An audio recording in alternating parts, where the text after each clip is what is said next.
There we go. All right. So I'm sorry, go ahead. No, I said we're live. You go ahead with the introduction. Awesome. Hello, everybody, and welcome to the Otherworldly Fundraising Mom Bomb Weekend Fundraiser. I am Jamie Kelly. I'm Julia. And we're really excited to kind of kick things off. Now, we have a internet malfunction. I'm trying to make a wardrobe malfunction joke, and it's just not coming. So anyway, Heather at Mom Bombs is not able to get in yet, so we're going to just kind of tell you a little bit about the charity and what they do, the really awesome work that they do, and we're going to talk about the guests that are going to be this weekend. It's a really cool, fun 3-day weekend, and yeah. So anyway, before we get started, Julia, tell everybody a little bit about what you're doing at the moment. At the moment, so I'm a good friend of Kristen's who helps organize all of this, and I'm a huge musical theater nerd, dancer, music. I love all of that in the entertainment industry. Right now, I am a private music lessons teacher. I teach piano and music classes for interlude music lessons. That's been my baby, my project this year, and I'm so excited to be here and to help raise money for this awesome charity.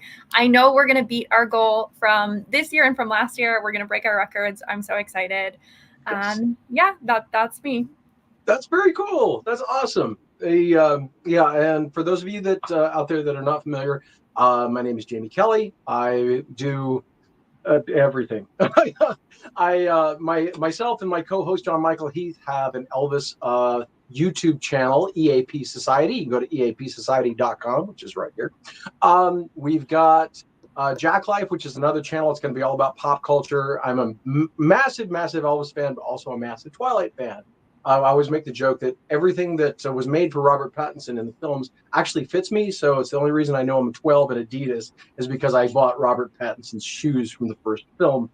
No, I love being involved with helping and doing things with organizations that are helping people. And so when Kristen talked to me about jumping on board with Otherworldly Fundraising, I'm like, okay, my time is really like wackadoo. It's sometimes I have it and sometimes I don't, and it's just kind of everything.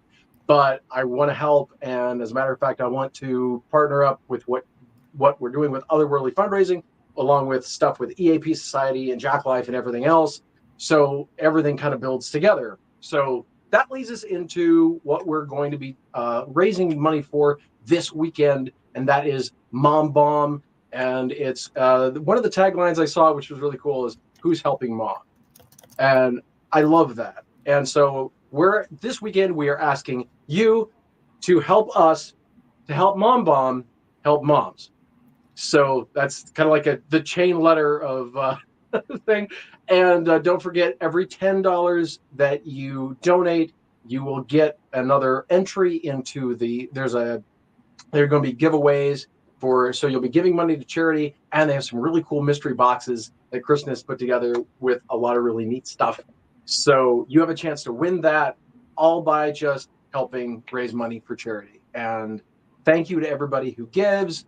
And just real quick, I know I'm kind of monopolizing this. Apologies. No, you're good. Everybody out there, if you're watching this and you're a Twilight fan, when you donate, say, hey, Team Edward or whatever, you can say, Twilight fan here, Team Switzerland, whatever. Doesn't, any team that you are, Team Jacob, we even accept Team Jacob, doesn't matter. Everybody's help is cool. If you're an Elvis fan and you're here, tell everybody, hey, the Elvis community is showing up. So because I told all the different communities that I kind of run in, hey, come on out and support. So tell everybody where you're from and the fandom that you're into, so that way everybody knows, hey, which groups are showing up the most, and everybody, and it's just a giant love fest for this. So okay, so I have Julia, a little note from the producer here too for folks that are donating. So the first 4 people who donate $50 or more are going to get a Mom Bomb gift set. So that's for the first 4 people who donate 50 or more. Fantastic. Very cool. So yeah, so everybody, and even if you donate again real quick, you can get a really special thing. So yeah, the Mom Bomb giving organization, justgiving.com. And you can go to Otherworldly Fundraising's website to find that, and also the link below. So that's really cool. Okay, do you want to tell the folks about Julie? You want to tell the folks a little bit about Mom Bomb while we're hopefully waiting for Heather to be able to get in. Definitely. So you can, at mombomb.org, you can find out so much awesome information. I'm just going to share a little bit of Heather's story, and hopefully she'll be able to kind of tell us more. But what her story is, she has this lovely intro where she says she's been organizing people since 1974, the year that she was born. And she really, like a lot of moms out there, is so good at getting things done. But when she got sick, she got really sick. And it was 10 months of pain, and it was, so difficult. And this life-altering and kind of debilitating illness really inspired her to make companies that could support moms and support people who were going through this. So she started making these bath bombs and using, essential oils to help kind of provide that relief and just a really luxurious experience. And so she worked really hard, and the business worked really hard to kind of create the best bath bomb they could, and to kind of create this care opportunity for moms and for, folks going through really, really difficult things. And so that's how, Mom Bomb was created. And there's so many cool things you can do. You can donate to help be able to give to moms in need. You can get t-shirts. You can buy the Mom Bombs directly. They make great gifts. I know it's still only September, but I feel like the holidays are right around the corner. Mm-hmm. And so by donating, we're able to really help support moms who, we all know how hard moms work and how much support they need. And so it's really a beautiful story that Heather wanted to turn this experience into something that could help others, Yep. when she knew how hard it was for her during that time. That's awesome. That is really, really cool. And it's true. Well, even setting aside the economy and everything else like that, the folks that are in primary care that are primarily taking care of everyone, and that's mom. And I mean, like my mother and my wife's mother is kind of like mom to everybody. So when something kind of happens, when something happens and they can't do, it's just like everybody feels that. So Yeah, giving them a exactly. little bit of a break and giving them assistance so that they can continue to do what they need to do is it's really, really cool. So Yeah. yeah. There's also resources on the website as well for folks who are struggling with a cancer diagnosis, or for parents struggling with cancer. So she's Yeah, really done due diligence and making sure all of those resources are on the website, along with the awesome product as well. that's really cool. Yeah, and it's really great because, like you said, they're good for gifts for other folks. They're good for gifts for yourself.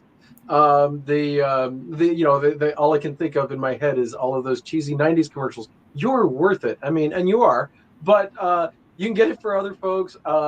Anniversaries, because we've got a wedding. We got a 15-year wedding anniversary coming up. Aw. So yeah, so Mhm. October 9th, it's the same, it's the date that was the street date of Superman the Wedding Album. So Wow. we're just nerds, just all the way across the board. We're just nerds. So whether it's Twilight, Superman, Ninja Turtles, 50 Shades of Grey, obviously Elvis is how we met.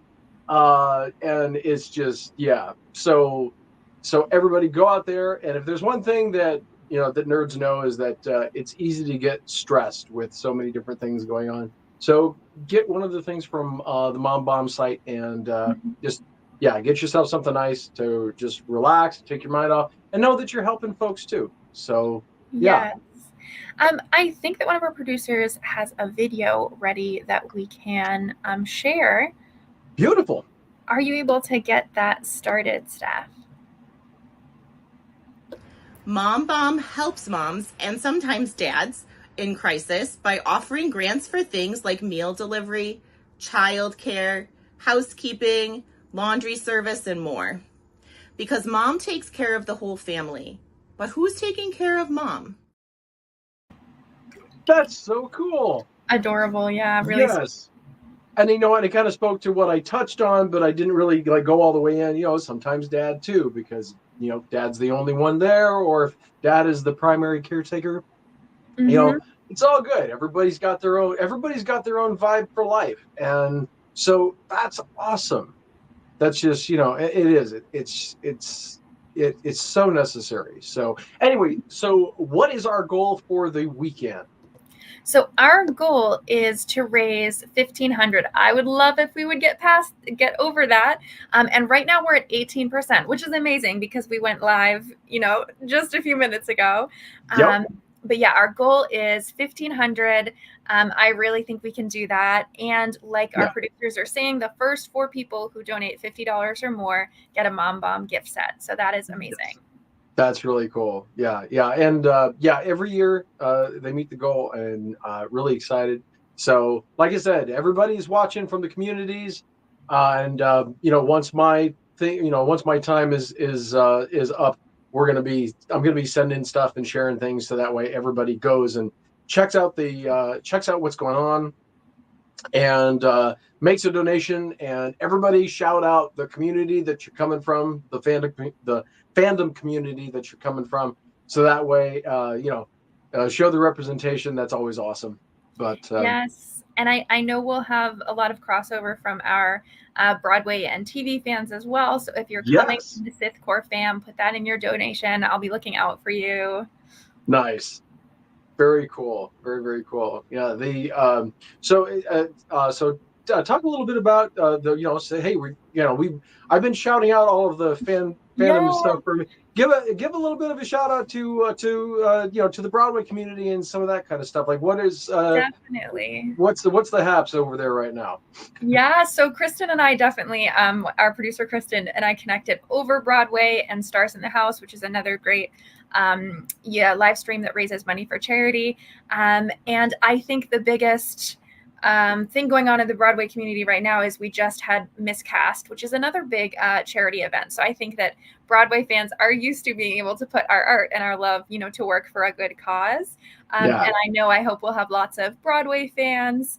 I know Paulo Maltovan will be on the trivia night, and that's going to be a big deal.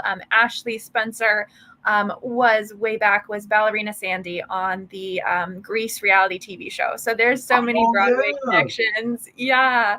So nice. It's going to be really fun. And I think that I love the fandoms have so many crossovers. I think we're going to find people that cross over of all these fandoms and of course, want to support a really good cause.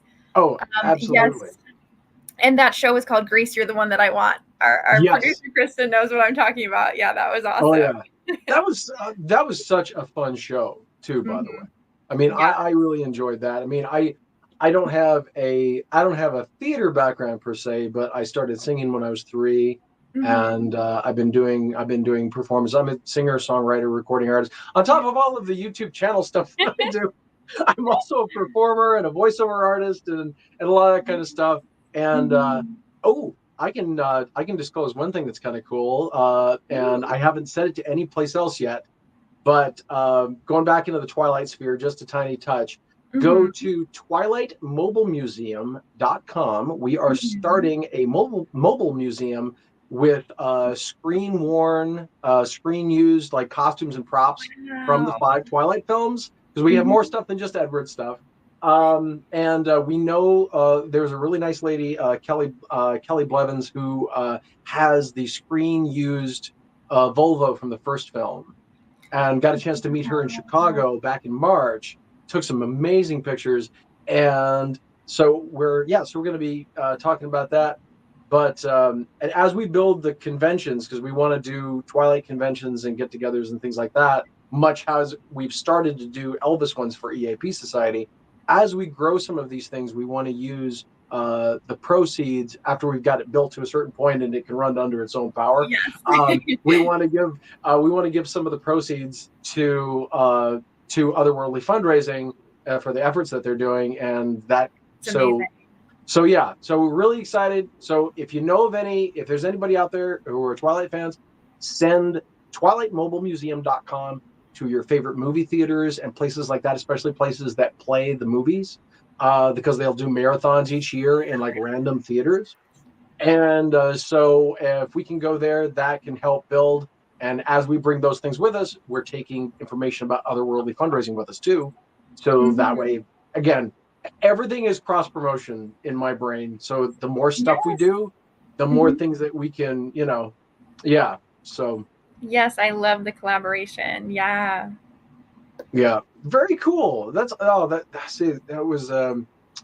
Have you ever seen the Dirty Dancing musical, the Broadway? Not the movie. The I've live musical. only seen like clips on YouTube. I've never seen like a Okay. full like version of it. I've obviously seen the movie, but Well, yeah.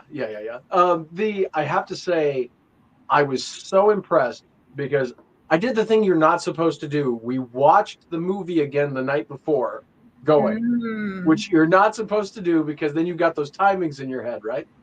And so so we went there. I was thinking, oh gosh, I'm probably going to do the same thing I did coming out of the New Moon film after just finishing reading the book. But no, honestly, and the writer was obviously the same writer from the original story, and she turned it into a longer version of the film because some of the scenes that she couldn't put into the original movie are in the live musical. Mm-hmm. And so it was like getting an extended cut of the film, but it's in front of you, and you can feel the energy from the performers, and they even did the whole balancing. Now we saw it twice. We saw it in Toronto and we saw it in Des Moines. And the one in Toronto, they had this really cool effect where they projected water onto like a net screen in front of them, Okay. and it's moving and the water's sort of moving, so it really gave this cool impression like they were like actually standing in the water in the woods, right? That's awesome. Oh yeah, I mean, so and the only reason I bring all of that up is to say it is truly amazing the level of ingenuity that the Broadway and affiliated community has when it comes to making making visual effects happen. It's yeah, I mean, it's just it's really neat to see, and I've loved so many of those things that I've had a chance to check out. But That's yeah, amazing. Yes, I know. I love the crossovers. I love the collaboration. I'm here for all of it. I think we get to nerd out about lots of things at once, which is I think why this yep, whole fundraiser works so well because we get to have so many different folks here exactly. and sharing about the charity. Do we want to talk maybe a little bit about what tonight's schedule is? Yeah, let me pull up yield. Let's see. All right. Now I've got. You would think that this is large enough. Okay, here we go. So now we've got a threefer coming up, don't we? No, two. Yes, we have 3 for trivia at 8. Mm-hmm. Okay. Now we've got Kathryn Kraft, Mm-hmm. Paula. Oh, sorry. Go ahead. Yes, I was just gonna say Kathryn Kraft, our writer, is coming up next at 7. Yeah. Very cool. I tell you what. You are more familiar with some of the specifics on this than I. I'll let you take point on this. Go ahead and tell us Sure. what's coming. I'll share a little bit of what I know. So That's all right. Kathryn Kraft is a writer, an editor, an author, including you've probably maybe seen in bookstores the art of falling, the far end of happy. So it's going to be so amazing to get to see that interview. I'm nerdy. I love writing. I'm so excited Yeah. to hear what she has to say. I think that will be fun for folks. And then trivia. Who doesn't like trivia? I love trivia, even though I'm really bad at it. But we're going to have a pop culture trivia. And we Nice. have Paulo Montalban. We have of Cinderella and Rise of Red Descendants fame. We have Jessica Rush and Ashley Spencer. So we're hitting TV, theater, movies. We're like hitting all the amazing pop culture points with those 3 guests, and that's at 8. So Kathryn Kraft is at 7. Our trivia night is at 8 Eastern. I think it's going to be a lot of fun. I know our interviewers are going to do a great job with those. Oh, absolutely. Yeah. And so yeah, definitely you do not want to miss this. See, when I saw Ghost on Broadway, I was blown away by the effects. Oh gosh, absolutely. Mm-hmm. So we're just going to continue the live action or the live action or live on stage Patrick Swayze love. Yes. That feels like a good trend. I feel like everyone can get behind this. Right? Yeah, I think so too. Mm-hmm. But no, I that's what I would love to see that. Yeah, I would absolutely love to see that. See, Mm-hmm. oh, and there's the link for donate to the Mom Bomb Giving Organization. So everybody, once again, don't forget. I'm gonna remind this constantly, but don't forget, go to that link below. For every $10 that you give, you get entered to potentially win some really cool prizes, and all of the money is going to Mom Bomb. So see, Mm-hmm. oh, I right, two hadn't more. heard that yet, Kristen. I hadn't heard that yet. That's cool. That's really cool. I think, gosh, it's been forever since I've seen that. That's really good. But yeah, don't forget, go and donate. And when you, every $10 gets you another entry. And yeah, and the first 4 folks that give, you're going to get a really cool package just for being the first 4 that are giving during the stream. So Mm-hmm. if we know some folks gave ahead of time. I got a message from one of our Twilight friends that was like, "Hey, I gave. This is really cool." So she gave it $27, which is really awesome. And everything that you can give to help get this over the mark is really, really cool, and it helps out Mom Bomb, which helps moms and moms and caretakers everywhere. It's really important. The more stress we can take off of people's lives, the better. Mm-hmm. Yes, So definitely. yeah, Um, oh, and we've got another commenter saying they would love to see that on Broadway as well. Yeah. definitely. Yeah. Yeah, Um, that good. I'm wondering, Jamie, do you want to? I know you've got a couple interviews coming up this weekend. Do you want to tell us a little bit about maybe who you're looking forward to? What are you looking forward to about those interviews? Gosh. Amy Smart is the first person that I'm going to be talking with, and that is at 1 p.m. Eastern time. Now, all of the times are Eastern time, just so you all know. So 1 p.m. Eastern time, which is noon on Saturday for Central time, because that's where I am. And yeah, Amy Smart is she's done so many things. She's been a voiceover actor. She's been an actor in movie, television, all kinds of different things. Done just a ton. And one of the things I'm really looking forward to is one of the films she was in had Anne Margaret in it as well. And of course, all the folks in the Elvis community know who Anne Margaret is because of Viva Las Vegas. So I'm definitely going to ask if she had a chance to speak with Anne and what kind of experience that was.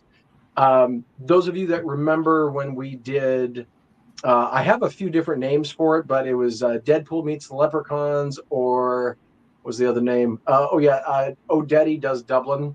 Uh, which was dumb jokes. Anyway, we wrote out a script that was all about Deadpool meeting the leprechauns and trying to do good works to win treasure, and he ends up winning like golden forever chimichangas. And I played Deadpool in that, and she also worked with Ryan Reynolds, which is why I bring all of this stuff. Mm-hmm. So after you get done watching the stuff for tonight, um, you'll have to forgive me if you go back and watch that because I could not see anything. I wanted the lighting to be just right, so I dimmed everything, and then I put the mask on. I was like, I can't see the script. This isn't good. Oh no. So that became a lot more interesting. It's that was different. But so check that out if if you want to be frustrated watching me flub lines. So that was a whole lot of fun. I'm really looking forward to talking with her. And also on Saturday at 4 p.m. Central Time, 5 p.m. Eastern, we're going to be speaking with the folks at the Hollywood Museum. And at first I wasn't sure which Hollywood museum, and then I went and saw the blurb about it, and this is actually the one that's in the Max Factor building, right in downtown in LA. And funny enough, we just went through that place back in we actually got tickets to the Madam Web premiere through Dakota Johnson. And so we got red carpet premiere tickets there, and so we spent like the week just doing a bunch of things, and went to Universal Studios because the Mario stuff is there and all that. And the Max Factor building is so incredibly cool. As yeah, as the odd combination of a straight guy that likes makeup, I'm finding all of the interesting things about the way they did makeup and the progression of it, and how Max Factor played a role in the progression of getting things to where they are now, from just like the basically taking a paintbrush and slathering oil on your face, right? I am so grateful for that. Uh, but they have a lot of really other cool stuff too. They have a lot of things from movies and television, and they have like a horror theme section in the basement, which is really neat. When we were there, um, they had a I don't remember the exact name of the exhibit, so apologies there. But it was basically um, it was well, it was Black History Month, so it was like you know black actors in television and movies, and so they had, I believe they had some things from Purple Rain, they had some things obviously from the Jeffersons, which I was just like, I couldn't get enough of, like, seeing. I love the types of fabrics and stuff in the 70s that they were using on costumes and everything. But yeah, they've got such an amazing array of stuff. So I'm really looking forward to kind of seeing what's next for them. Um, to make myself jealous that I won't be able to see it, but they're really cool. And honestly, like everybody everybody in the list. I mean, you've got folks, you know, folks that are alums from Buffy the Vampire Slayer. Oh my Um, God. yeah, I mean, it's just really, really cool. And writers and cosplayers. Super Casey is awesome. Mm-hmm. Acorn Comics. Meredith Baxter has done a whole bunch of stuff. She's a singer, songwriter, recording artist, as well as an actor, a voice actor, and more. And it's just, and it's amazing. You go back and you look at some of the stuff she's done. Rainbow Bright. I mean, talk about a classic from my childhood. And yeah, and so and then TV stars from yesteryear and today, and it's just Mm-hmm. a really cool group of different kinds of folks. And I encourage everybody to stay and watch these, even if that's maybe not something that you're as familiar with.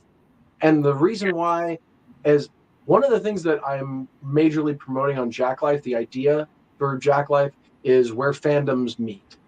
And so it's this idea that's very much akin to what's going to be going on this weekend.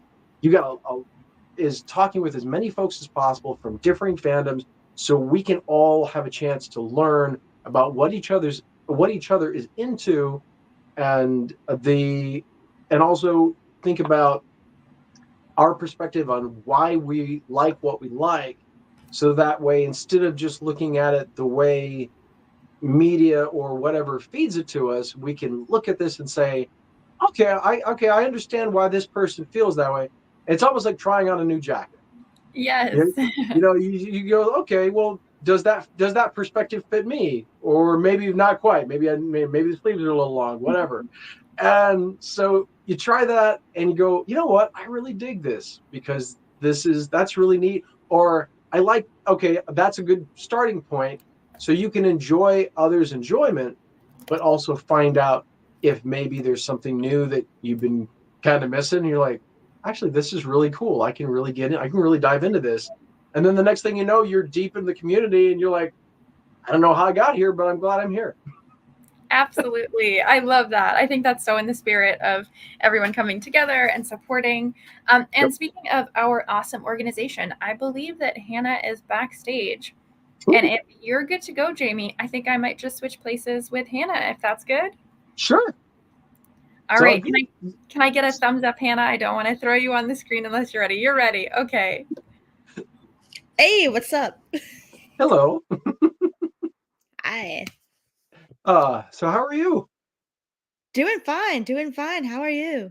I'm good. I'm good. I'm a little warm because there's no air conditioner around here. So I mean, feeling like that got the spotlight on you, metaphorically speaking, and also maybe literally.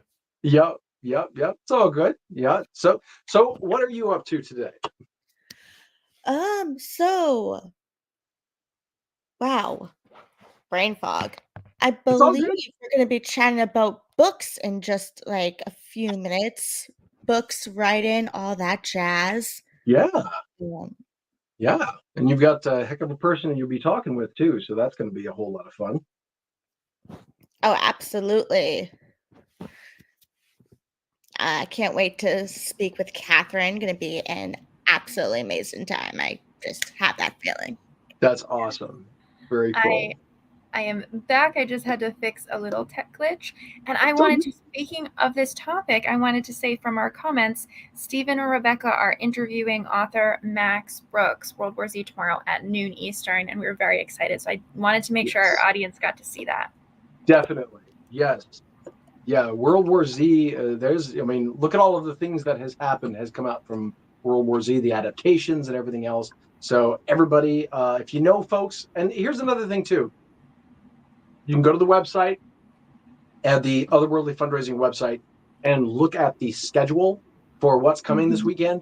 If you know anybody who is into, there it is, otherworldlyfundraising.godaddyscites.com. So you can like the website. Now, go ahead and keep that up on the screen if you would. Yes. Yeah. So if you know somebody who is into one of the things that we're going to be talking about, and some of the folks that we're going to be talking about who are associated with those, definitely share those with those folks.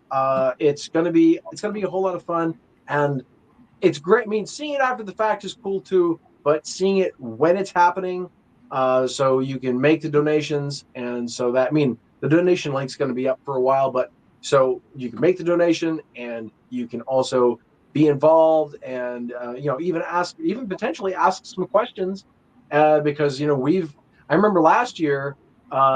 We had to get really creative because the actors and writer strike was going on, Mhm. and it looks like Lionsgate is tempting fate again, like dip. Anyway, so hopefully Mhm. they find the exit from where their head is, and that won't happen. So we won't have to be quite as creative as we were last year.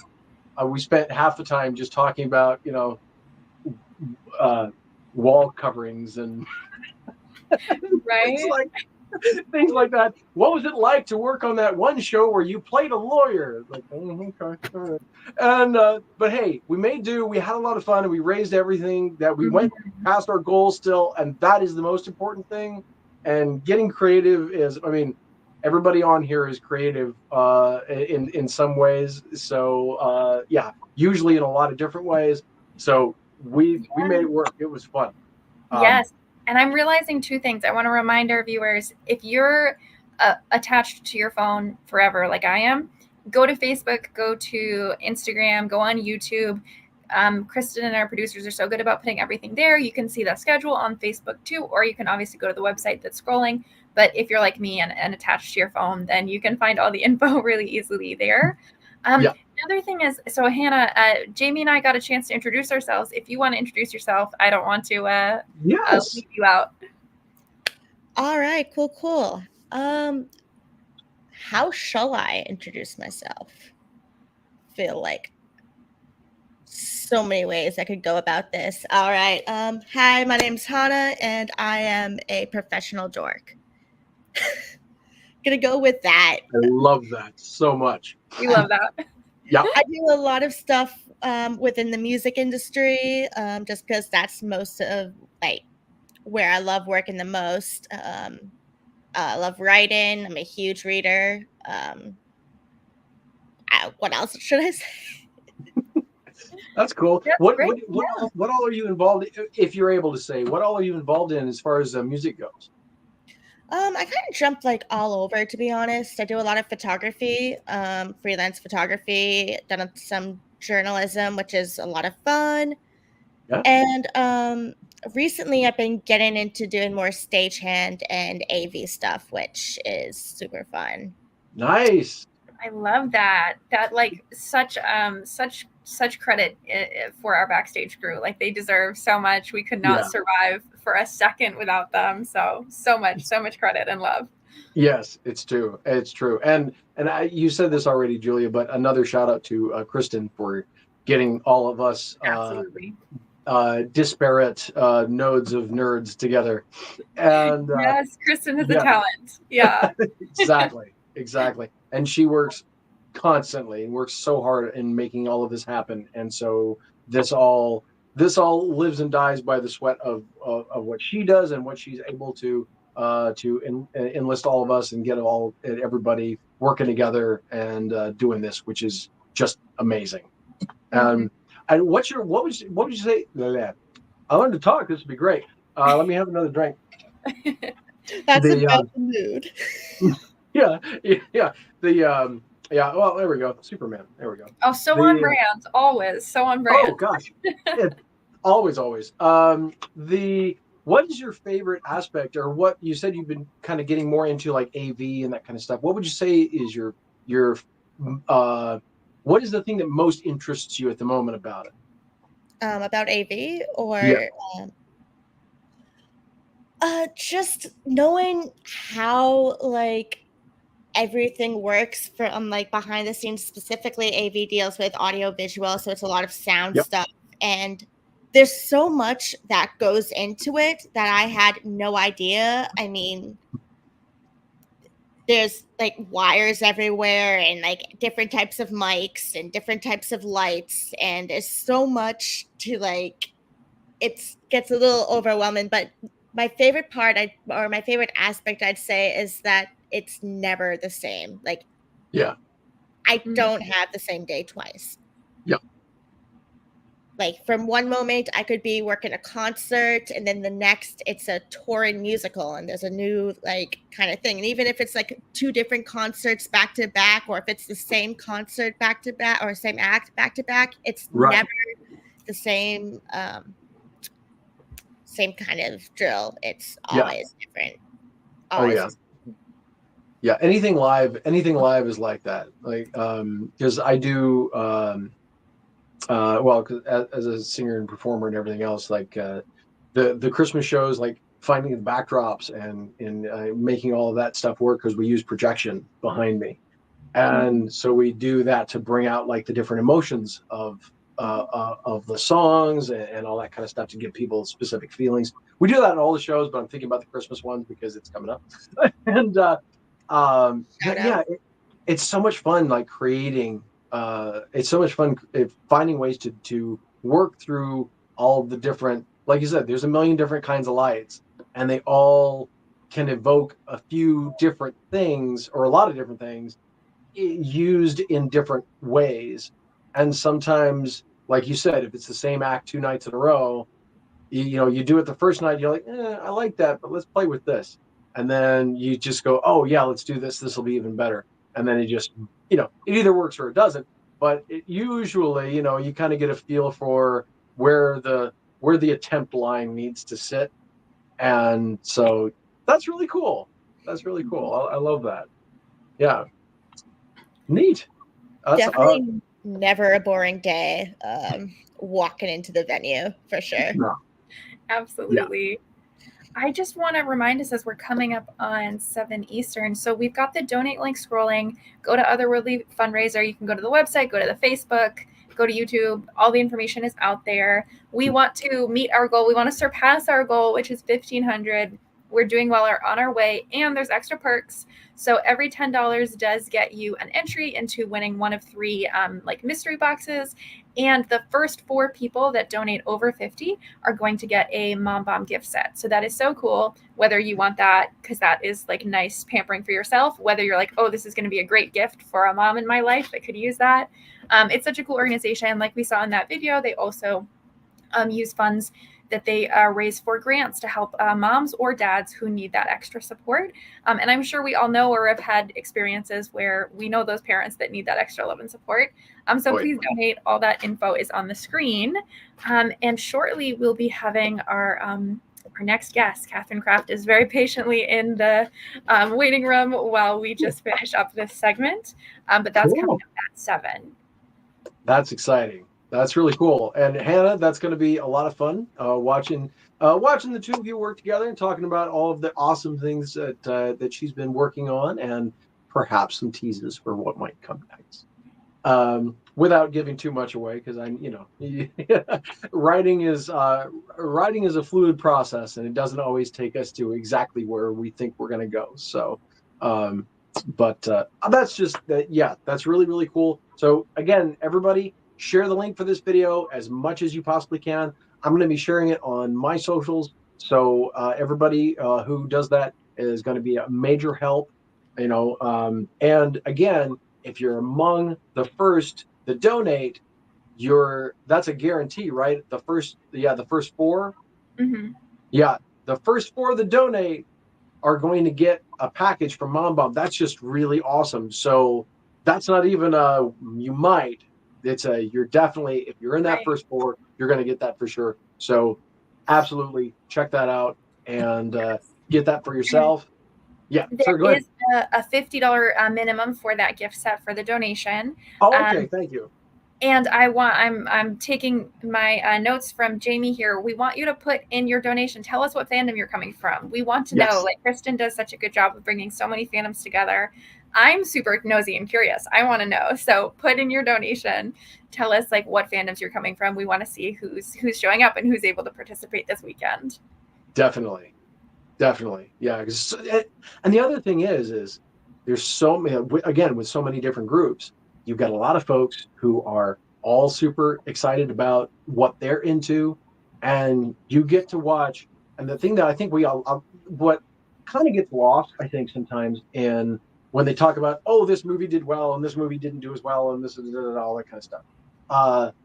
This is an opportunity to kind of break the competitive narrative that often gets thrown into nerd culture, and just be, we all enjoy what we enjoy. And yeah, you know what, we can have opinions about, we can have good or bad opinions about other stuff, but enjoying each other's enjoyment and just going, hey, we're all getting love out of this. We're putting love into it, and using that to raise money for charity, but also just to soak everything up and just be fans and just love what we love and have fun with it. And when we all just kind of go in with the idea that we're going to enjoy whatever we're enjoying, we're going to enjoy it together. The spirit of that is absolutely massive. So yeah, so we've got about 5 minutes left. Now, if there's, you don't have to disclose if you'd rather not, but where can everybody find y'all on any like public facing socials if you're interested in that? Yeah. So I've got my business's title on the screen: Interlude Music Lessons. All the socials, I post like a ridiculous person. I post all the time. So TikTok, I love, Insta, YouTube, Facebook, or just interludemusiclessons.com. We do lots of free events. I'm not big on self-promotion. I need to get over myself, but we also have tons of free events. So if you want to connect that way, I love working with nerds. I love working with folks who love musical theater, or I spend, as a piano teacher, I spend a lot of my time arranging like Minecraft and Star Wars music for my kids who want to learn it. So room for all fandoms all the time. That's really cool. Well, you'll have to get in touch, because I'd love to talk with you for Jack Life, because I think that'd be really cool. Hannah, what about you? I don't have anything under my name. I'm the odd one out in this situation. Okay. I am all over on Instagram and TikTok. I have my own kind of freelance media thing, Rare Raw Media. Say that one more time. I'm sorry. Rare Raw Media, like rare, as in, well, in my case, rare disease. We got raw because it's like the raw footage, and then media because my favorite way to consume and waste time. Cool. That's awesome. And then it's the same on all the socials then? Yep. Instagram and TikTok. Twitter is more personal, or like I just have my one Twitter. So if anyone is like interested in my random rambles and thoughts, that one is I want to make sure I got this correct because I did change it recently. It's all good. As it but it's capital Z zebra and then capital B bimbo because I'm that bimbo. Breaking stereotypes is kind of my thing. It's all good. It's all good. Yep. And So okay. what about you, Jamie? Yeah, okay, so I'm about to give you the list. You can go to jamiekelly.com or jamiekellymusic.com. They both lead to the same place. I'm a singer, songwriter, recording artist, producer, writer, actor. I do my own website work. I do video editing. Let's see, photo production. Basically, I'm a one-stop production house. Because I had to do it for myself. So I'm like, well, I know it now. Why not? And so there are a lot of websites, the Nebraska Elvis Festival, the Colorado Elvis Festival, but also a lot of different websites. I manage those, but I also have, I got edwardcullen.net. No idea how I squared that away, but but it's mine, and you're gonna have to pry it from my cold dead hands. Yeah, no, I'm just kidding. So I'm on Instagram. I am on TikTok. On Jamie A. Kelly on TikTok. My middle name is Aaron, Aaron, and so one of the things I did on there was I took Vladimir and Stefan from Twilight and I swapped their heads out for Beavis and Butthead and did the voices for Beavis and Butthead and had them talking and all this kind of stuff. So I have Eternal Edward. It's all one word, Eternal Edward. EternalEdward.com, but also Instagram and Facebook and TikTok. I don't really have a lot of posts on TikTok, but I'm gonna change that over time. And of course, I hardly ever go. Instagram is more my thing. But Eternal Edward, also EAP Society. So EAPsociety.com. You can search for EAP Society on YouTube. We just started season 3. We do 2 shows a week at minimum. So that's why I say 104 episodes, but we also have a Christmas episode and a bunch of others. So it's a lot. Anyway, EAP Society, also Jack Life. My initials, Jamie Aaron Kelly, JAK Life. You search that. There's only 2 videos on there. That's going to change. We're going to talk about all different kinds of pop culture. Twilight, Ninja Turtles, Superman, Masters of the Universe, because I have a massive collection that I'm kind of whittling through. Ghostbusters, and also talking to other board games, video games, movies. But all of that stuff will be starting hopefully in November, knock on wood. And we're going to talk to a lot of folks who are big into all different kinds of nerdage and kind of soak in everybody else's perspective on what they enjoy. So, all right. So that is the giant spiel that. That's amazing. I see a couple notes from our producers, so we want to get to Hannah and Steph and Kathryn in about 30 seconds. Yes. Steph, if you can hit that video one more time, let's just get a refresh on the organization we're helping to support. Mom Bomb helps moms and sometimes dads in crisis by offering grants for things like meal delivery, childcare, housekeeping, laundry service, and more. Because mom takes care of the whole family.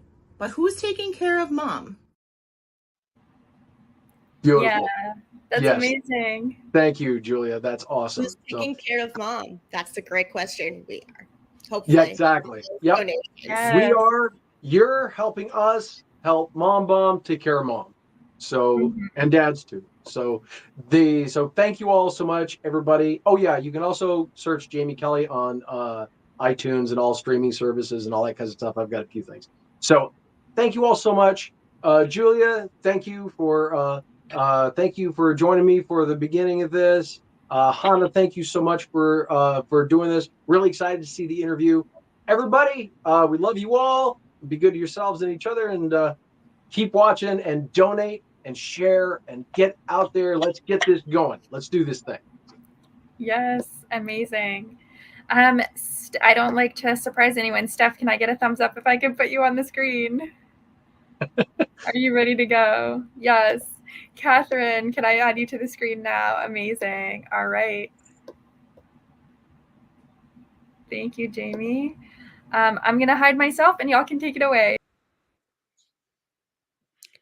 Hi, welcome to the 7 o'clock hour of Otherworldly Fundraising. Today we are talking with Kathryn Kraft about writing books and what it's like to be a blogger, as well as her book on writing tips for writers and readers coming out next spring. Hi. Thank you for chatting so with me. Kathryn, my first question for you is, describe your books for readers who might not be familiar with your work.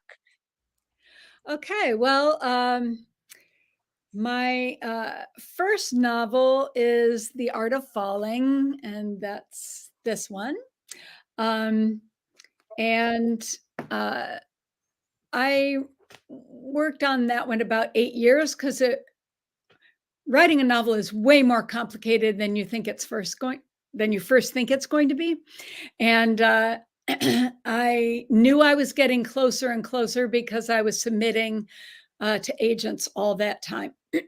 So anyway, the Art of Falling is known as women's fiction, which is simply it's usually a female protagonist, but it also focuses on her emotional journey from one place of inner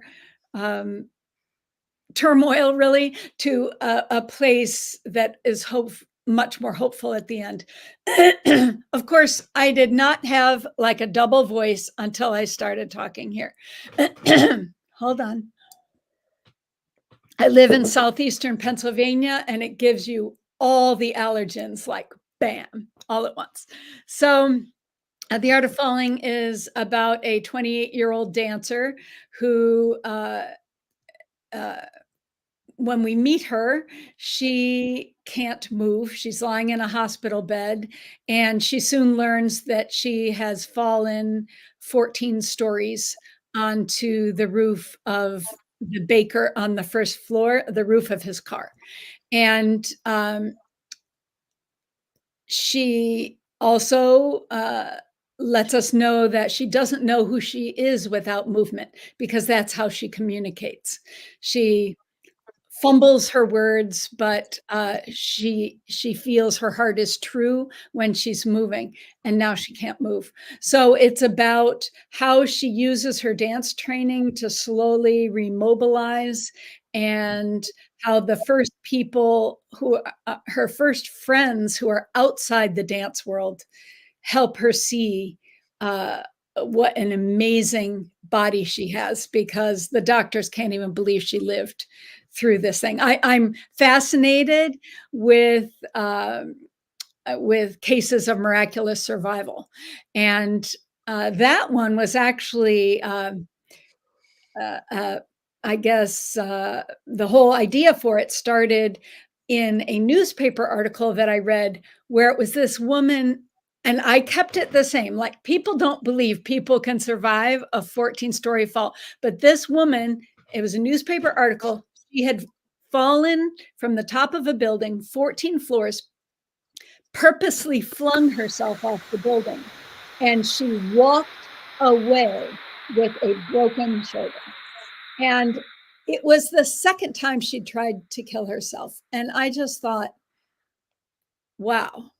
Like, when is she going to get the message that it just might not be her time, So that got my mind going for The Art of Falling. And it's sort of a dual timeline, but with one protagonist. We see two things. Her moving forward from what I consider ground zero when she hit the ground, and slowly figures out how to move forward in her life, and also why she thought she was at the height of the career when she was standing on top of that building. So you get that backstory woven in with the forward moving story. And at the very end, you learned how she got from the top of the building to the bottom. Because during her year of healing, she finally figures out, she's finally willing to face some harsh truths about her own self. So that was my first one, The Art of Falling. The far end of happy is this one. And yes, even I have called it occasionally the far side of happy, because those words just come out of your mouth. Everyone knows the Far Side cartoon. It has nothing to do with my book. It is essentially a woman who, after 15 years of marriage, is finally giving up on that marriage. And on the first page, she is wanting to move out. She told her, no, she's not moving out. She had arranged with her husband that he would move out that day. And because she was taking care of the two kids, and she has a dog, and she has a home-based business, and she just couldn't easily relocate, but he could because he worked for a hotel. So he said he would leave that day, but instead he stood off and against a massive police presence in a suicide standoff. So it really tested the mettle of the protagonist as she tries to decide, is she going to cave in to his demands to stay together, or is she going to hold true to her own values and move forward as she had planned? So those are my two novels. And then women's fiction like mine, it's called upmarket fiction. It's also called book club fiction because it raises a lot of questions that can really promote excellent discussion in a book club. I have started about 5 or 6 different book clubs in my life, and one of them was at this health center for women, and they wanted to have sort of ancillary offerings as well. So I said I could do a book club. So imagine us all hanging out on the chest press and the bicycle and all of this. And I had picked the first couple of books. They wanted to have a mystery because they said, let's have something we can really sink our teeth into. And I really didn't understand that because we'd had great discussions over the first 2 books, but okay. I picked a mystery, and they, like, I couldn't even remember the name of the characters after we read it. And I said, so when did you know who did it? And oh, I knew on page 32. I couldn't figure it out till page 150. Oh, I knew in the first couple pages. Okay, well, what else do you all want to talk about? There was nothing else, because a whodunit is all about who did it, and there is such a thing as literary mystery novels. Elizabeth George writes them that have other kind of issues woven in. But that was the quickest book club I ever led, because I think the discussion lasted about 5 minutes, and then we went and ate things we shouldn't have been eating in a health club, and drinking things we shouldn't have been drinking in a health club. But my books really inspire robust discussions. Some people in the comments were noticing your bookshelves, and we were wondering if the drawers on them are usable and what you use them for. Voila. Okay, let me see. This one, oh my God. In this one is my autograph book from 6th grade. You used to have these autograph books and you would pass them around to your friends. It's sort of like signing a yearbook, and they would write little messages to you. And my my best friend, oh, okay, my Uncle Bob, I had him write in it because I wanted all my pages filled, because I've always loved to read, and I've always loved to read other people's writing. And my Uncle Bob wrote, "You are too good to be forgot." People would put stupid little things like that in. I know in one of them is the invitation to my second wedding and the vows that my husband and I spoke to each other. Little things that don't really go in a big thing, but they're just little important things I stick in there. And yes, I saw the comment come up. Kristen, I need to come read Kathryn's bookshelf. I saw the one that said, "They're everything I dream of," or whatever. And believe it or not, I got these in 4th grade. So they are cherry, and they've held up miraculously over time.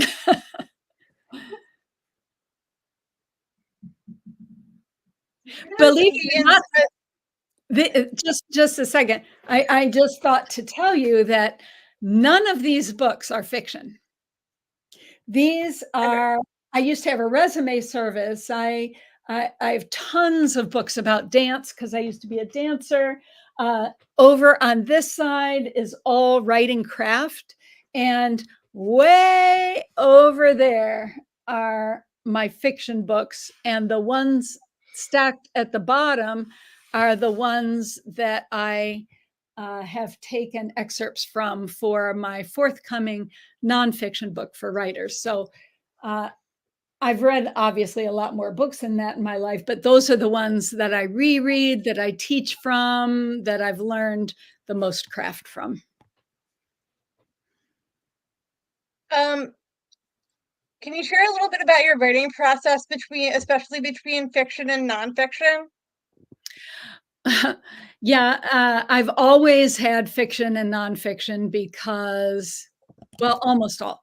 Since I started drafting my first novel in 2000, and that one was horrible, unfixable, and it is my drawer novel.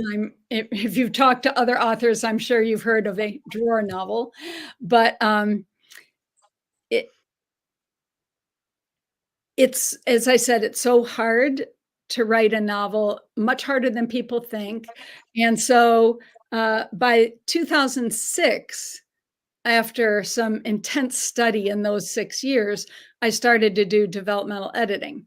And from 2008 until now, I have blogged about writing every single month, and sometimes two posts a month.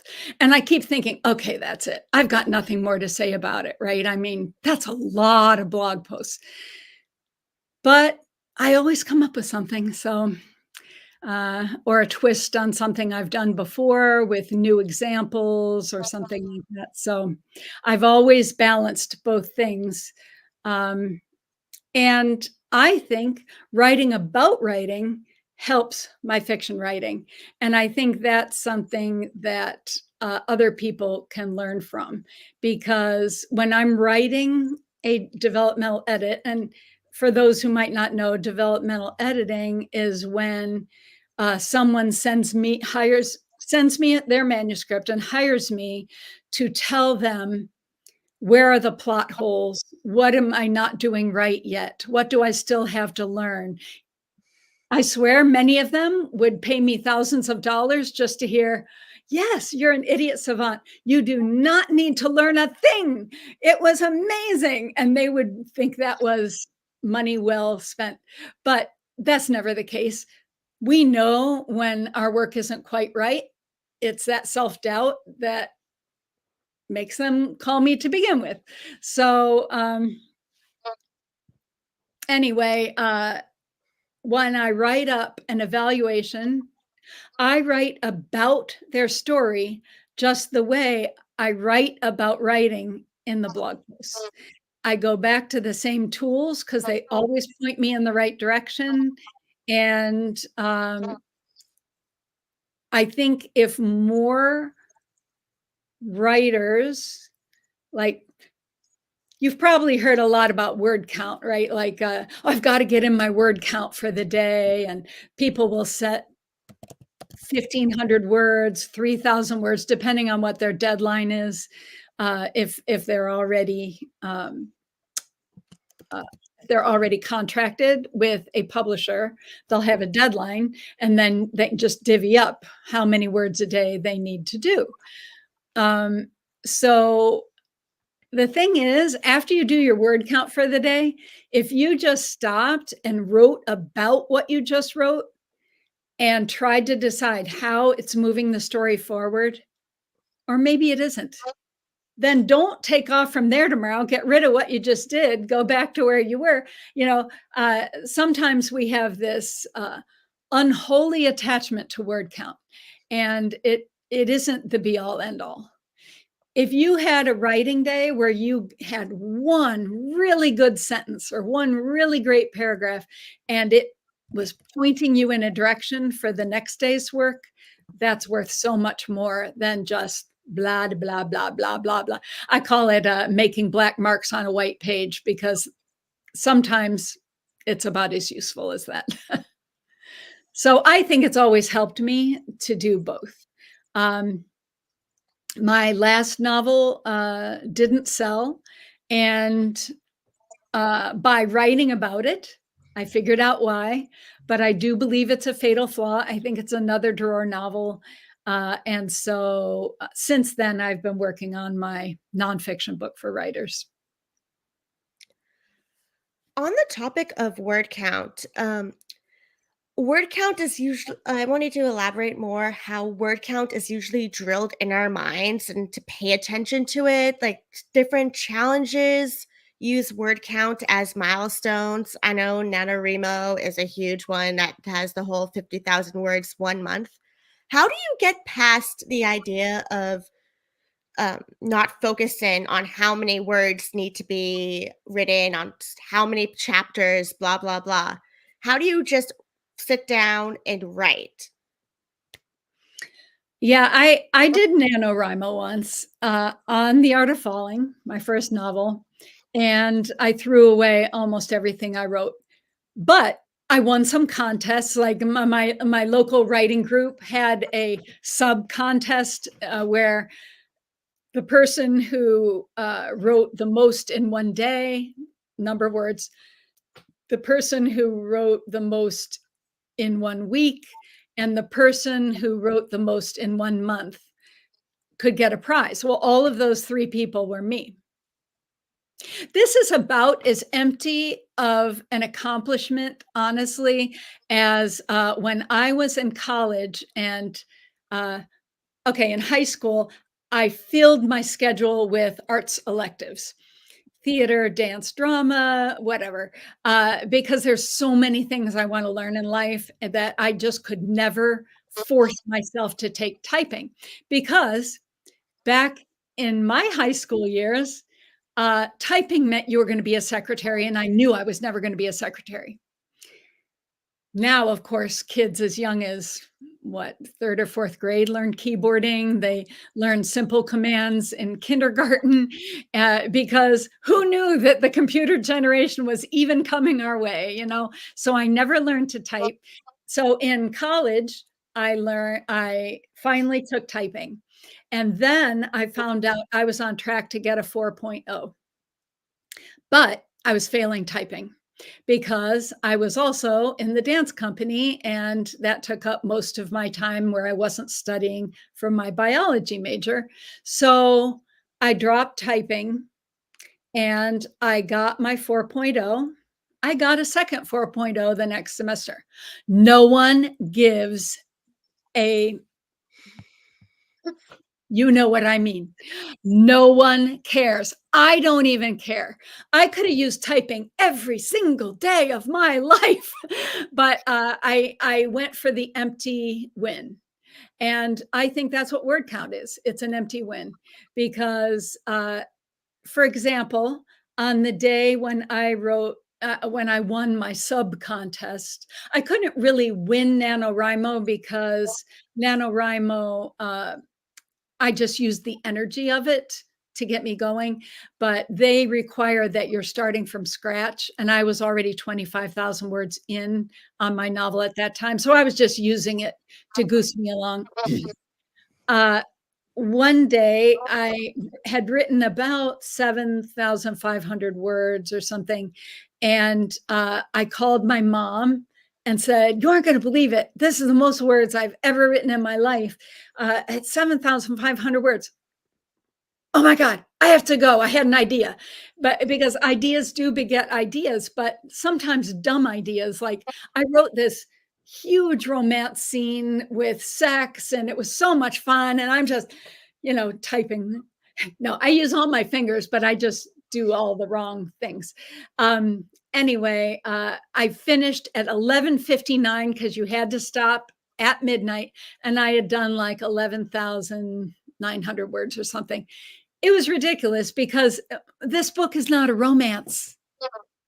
It's about a woman who is pushed to the brink of suicide um, by the circumstances of her life, the disappointments that have piled up, the lack of acceptance for her body type in the world of dance, and it's really not a romance. So, of course, I had to get rid of all that stuff. But sometimes it's fun just to learn that you can do something if you had to. So there's that benefit. But I think even in I do a full year novel mentorship program called Your Novel Year. And I do allow them to turn in 43 pages every 6 weeks for my review. And that equals about a page a day. If you're double spacing, it would be like 250 words. That's very achievable, but will they all be good words? I know they're not going to be, but if they do at least that much, they can start to understand that by the end of the year, they'll have a novel length. Because that's one thing that's hard to figure out in the beginning. Do I have enough ideas on one thematic trajectory to fill an entire novel? An entire novel is like my contracts were for 85,000 words. So I don't know how much 85,000 words is, you just have to keep writing and then you go, oh, wow, I'm only halfway done with my idea and I got to 85,000 words. I guess maybe I should cut this down in scope. So I know Joan has a really cool question. You mentioned strong women. Do you have a favorite writer? My favorite is Sydney Sheldon, who always writes about strong women. I have to admit, I'm a little naughty in that I prefer women writers. So my favorites are Barbara Kingsolver. These are my auto buys. Like I would buy them without even reading the back cover copy because I just think these women could write anything. Ann Patchett, Anna Quindlen, Margot Livesey.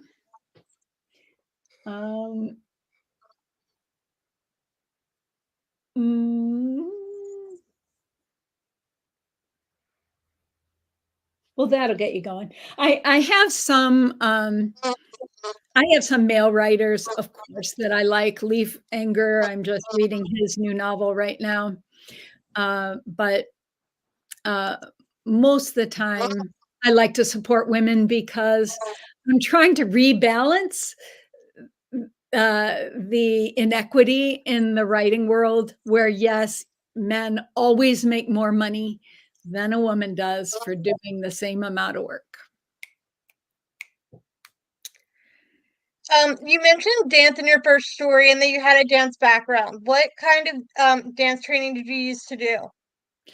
I started out, everyone starts out with a ballet class really because all the other forms kind of use some of that terminology, but modern dance was my favorite. I didn't start early enough for ballet really. I always kind of walked duck-footed, so that was halfway toward the turnout you need for ballet. But you need a lot of you need ballet to form your body, and I didn't have that early influence. So modern dance was more my thing. I knew I never was going to have a professional career or anything like that, but interestingly, Julia was just talking about how her musical theater, and how music is really her venue. And Hannah, you were saying a lot of things about the music, mostly in the background right now. And Jamie was saying things about music that, we all find our language that works for us.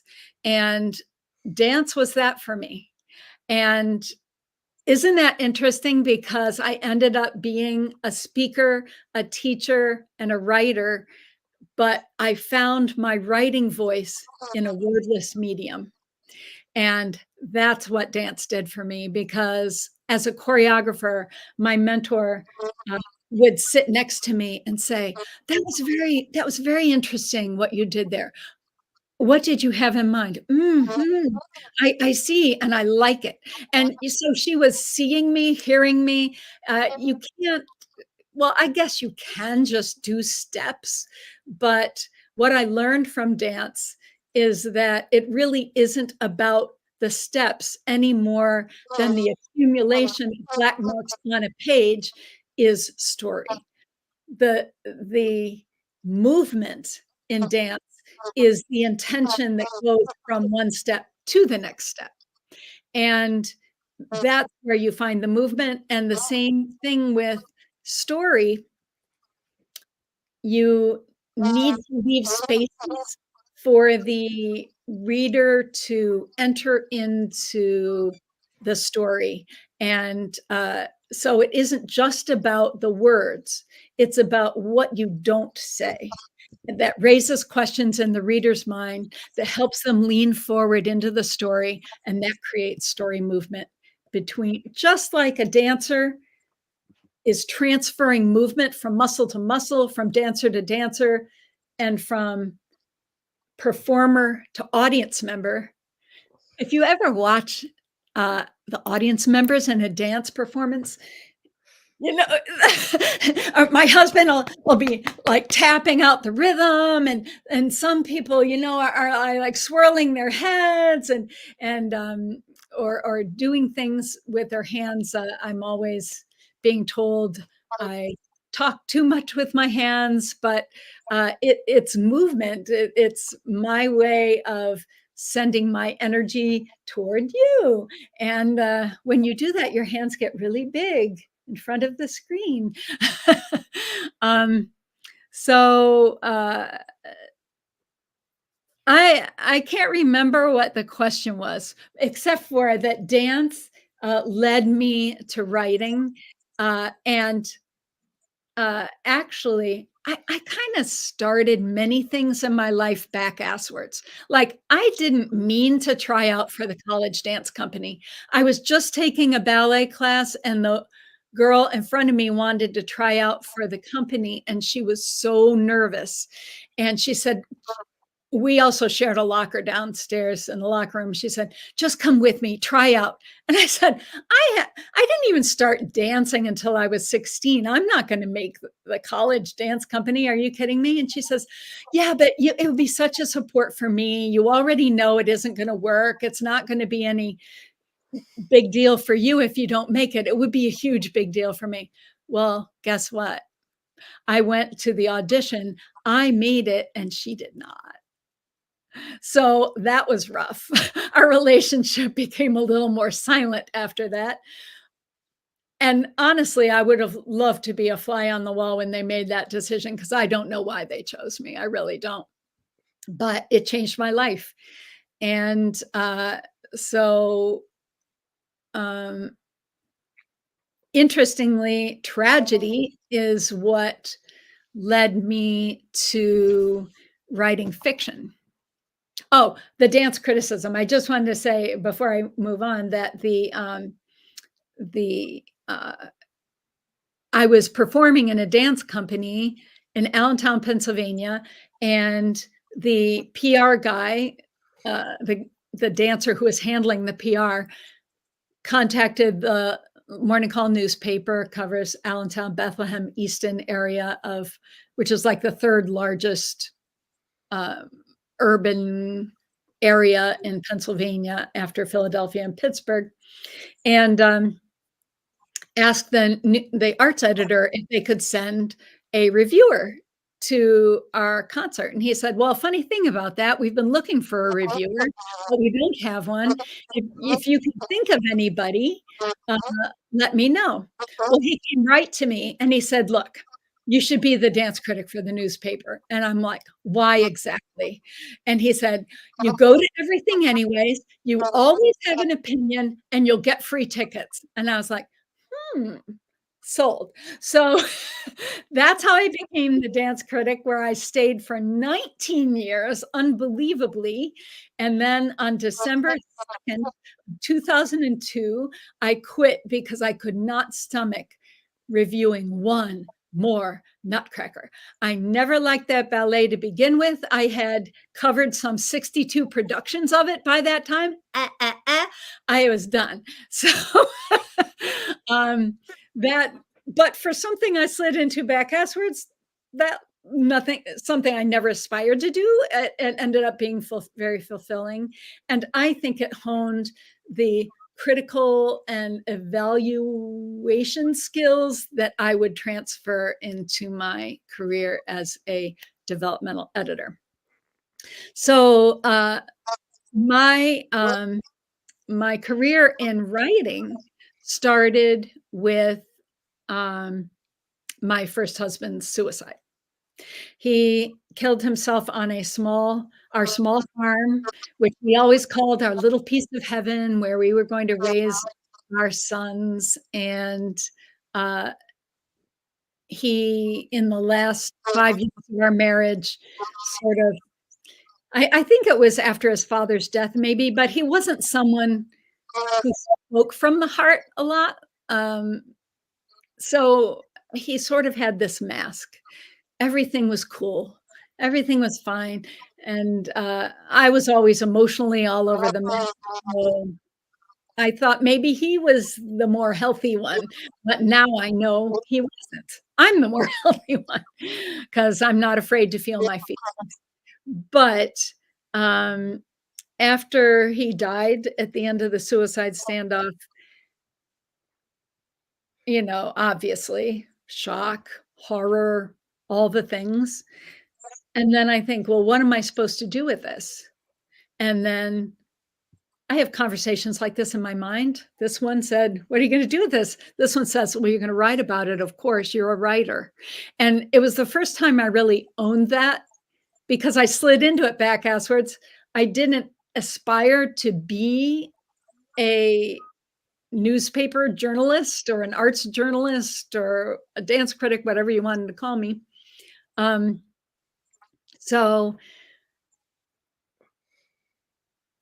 I owned it, like somewhere inside of me, I owned it. And it said, you're a writer, you'll write about it. But that took a long time too, because what am I going to write? A poem?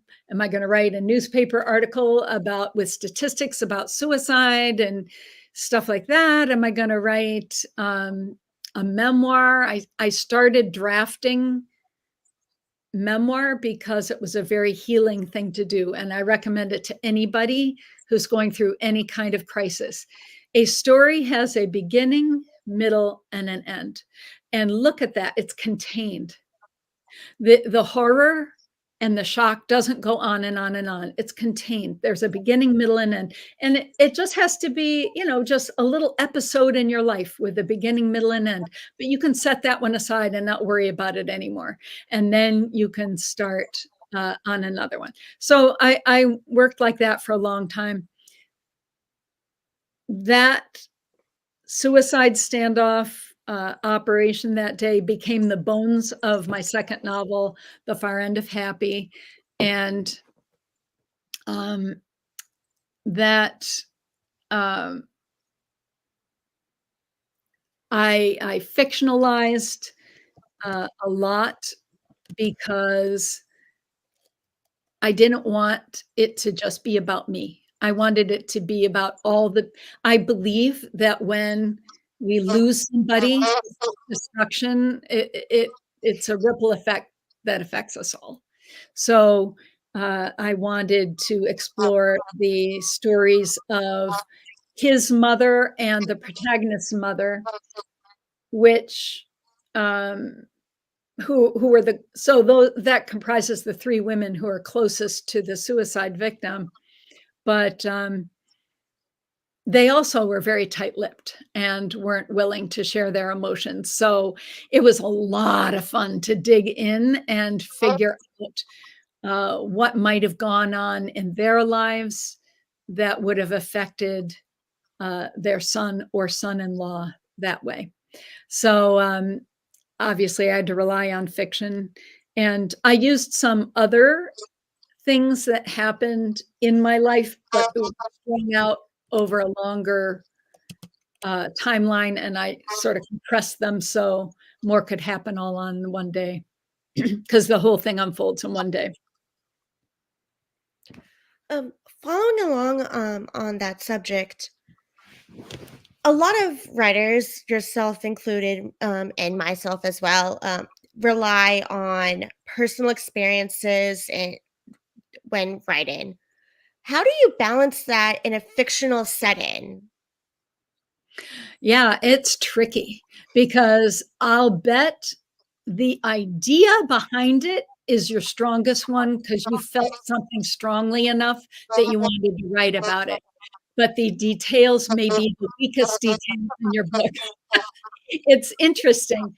I once heard Anna Quindlen talk about what book was she writing at that time? I don't know. I went to hear her talk anyway. And afterwards, when she was signing books, I asked her, what has been your most challenging book to date? And she says, it's always my most recent one. In the earliest novels, I was writing from my experience. And as I got farther and farther out, I had to go farther from my own experience. So I had to come up with story ideas from the outer world and then figure out how I feel about them and what I want to say about them. And so it's a blessing and a curse to write from your own life, but I do think that anything that provokes a really strong feeling in you is worth writing about and finding. I always start with inner conflict because when they're of two minds. My most common example is I'm self-employed. And so my boss is a bitch, and my inner employee is just like, you can't make me do that. You can't make me do that. Well, remember your goals, Kathryn. No, you can't make me do that. And so I'm of two minds. I want to do what I want to do in my life, but I also have goals that are work related that I want to get done. And so that inner conflict is a great source of story material. So that's such a great place to start. But then I would start fictionalizing as soon as possible after that, unless you just don't mind. Like a lot of people, I really didn't mind sharing aspects of my own story in there because it was very healing for me, and because I think people don't talk enough about suicide. Uh, if it happens in your neighborhood, it becomes the dark house. There's a cone of silence around it. People don't go by. They don't know what to say.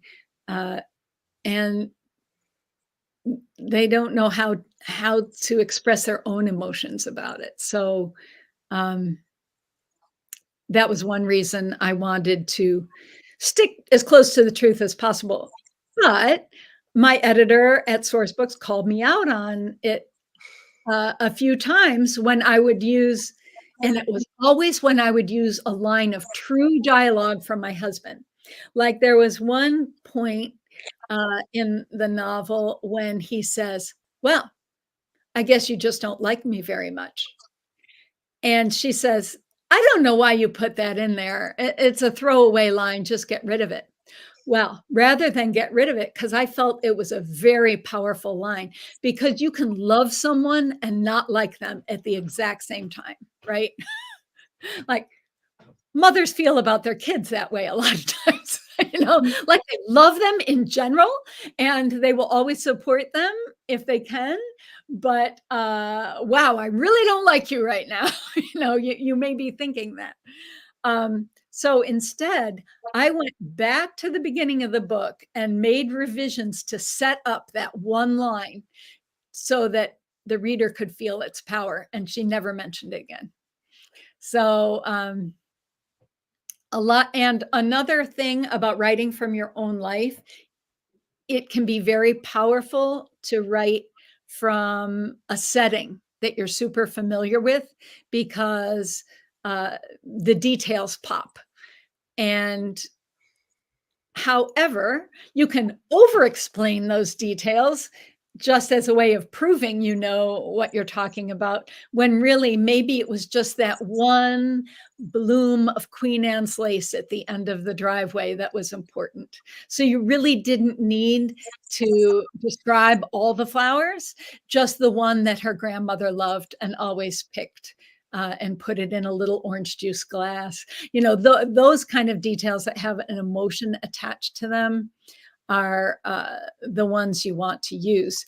But it a lot of times we can become kind of blasé about our own backyard, and we just don't see anything special there. So there are many pitfalls of writing from true life. I have two different workshops on it, one for creative nonfiction and one for fiction. I've made all those mistakes, which is how I can honestly say I know how to get out of them as well. Going back to your time as a blogger, what has changed over the years in the time that you were blogging? About blogging in general? Yes. Well, I can't believe it, but I am now writing blog posts that are twice as long as the ones that I started out at the Blood Red Pencil, which is an editing blog, and my word limit was 800 words. That wasn't hard for me because my dance reviews also were 800 words. So when you write something of a certain length for long enough, you sort of get used to it. Making cogent points. But now for Writer Unboxed, where I've been since 2014, I'm writing blog posts that are twice as long. And you would think with all the information overload and everything, that that wouldn't be a good idea. But I have a good following there, and I think you guys, Hannah and Jamie and Julia, I wrote the names down so I wouldn't forget.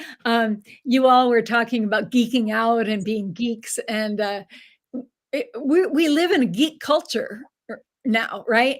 We find our own niche on the internet. We don't need to find someone else who's into hardcore music on our block.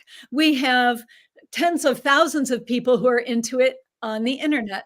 I'm not saying I am. That's just an example because my son is in two hardcore bands. And my other son is an opera singer. So talk about two ends of a spectrum.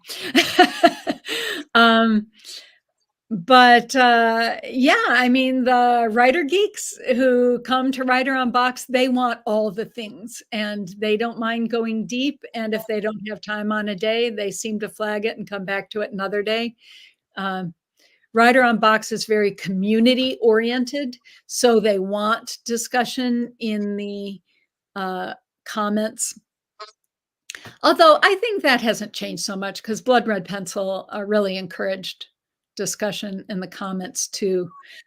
For between those two gigs, I was at Writers in the Storm,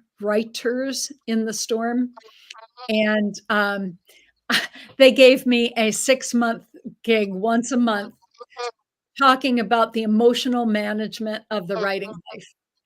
I thought for sure I'd only have 6 topics. I stayed there for 6 years because there are so many roadblocks to success as a writer, so much.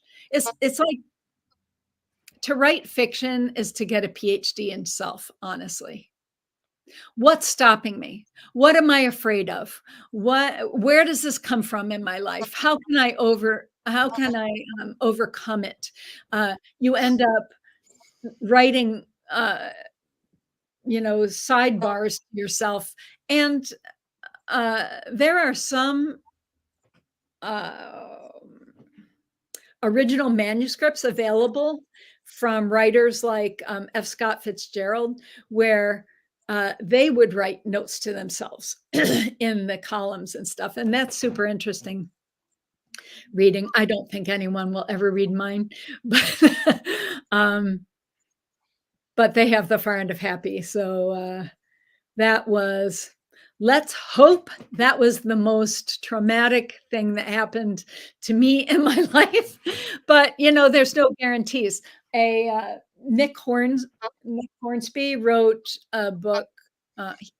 He wrote the book About a Boy. That's that became a movie with Hugh Grant.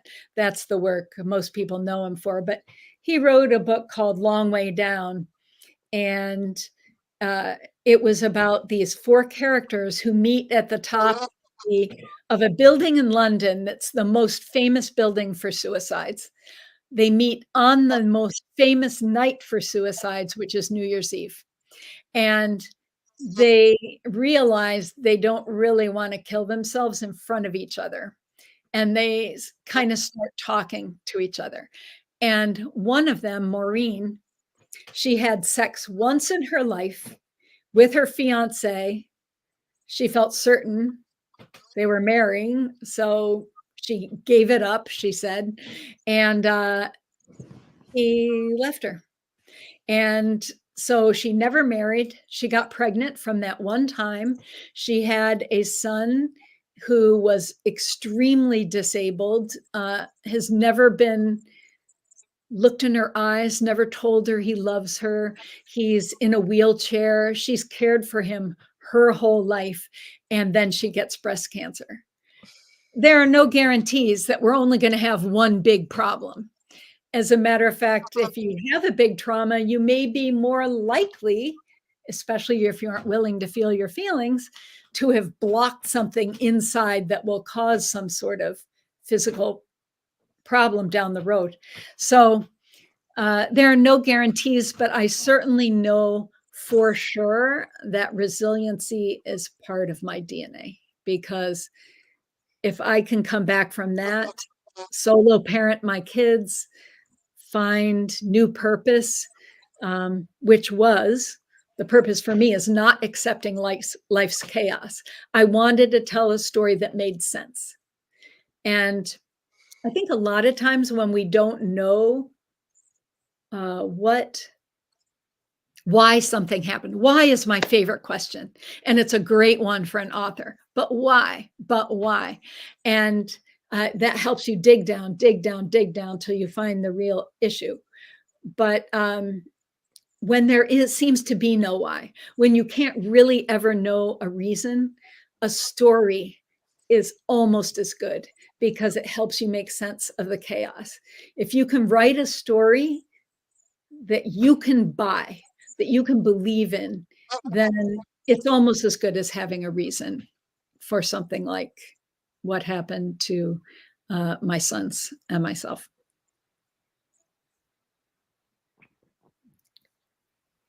Can I tell you about my new book? Please do. That's gonna be my next question. Awesome. So it's called Crafting Story Movement, Techniques to Engage Readers and Drive Your Novel Forward. And it's interesting because an acquisitions editor from Writer's Digest books, almost all of these books are from Writer's Digest books. I would just every month the new catalog and come. I like, oh, I'll get this one and this one and this one. I'm a geek about writing craft, so I have the right last name now, right? See, everything happens for a reason. I'm now Kathryn Craft and Crafting Story Movement. So, this acquisitions editor from Writer's Digest books contacted me and said, I don't know if you realize it, but I've edited 2 things you've written for Writer's Digest before. And I said, oh, really? And she said, and I have to say, I just love the way you talk about writing craft. I really connect with it. And as an acquisitions editor, I'd be remiss if I didn't ask you if you have a book in you. And oh my God, did I want to say yes. It's like being the waitress in LA, right? And he says, I want you to star in my movie. I was like so thrilled, but I had no idea. Why? Because look at all these books. There's hundreds of books about craft already written. What do I have to offer that's new? And it took me about 5 years to figure that out. And I don't know why it took me that long, because I've had 2 great loves in my life, dance and story. Why I didn't think to merge them and talk about story movement right away, I don't know. But by the time the 5 years was up, the acquisitions editor had moved on. She is no longer an editor. She's doing something else now.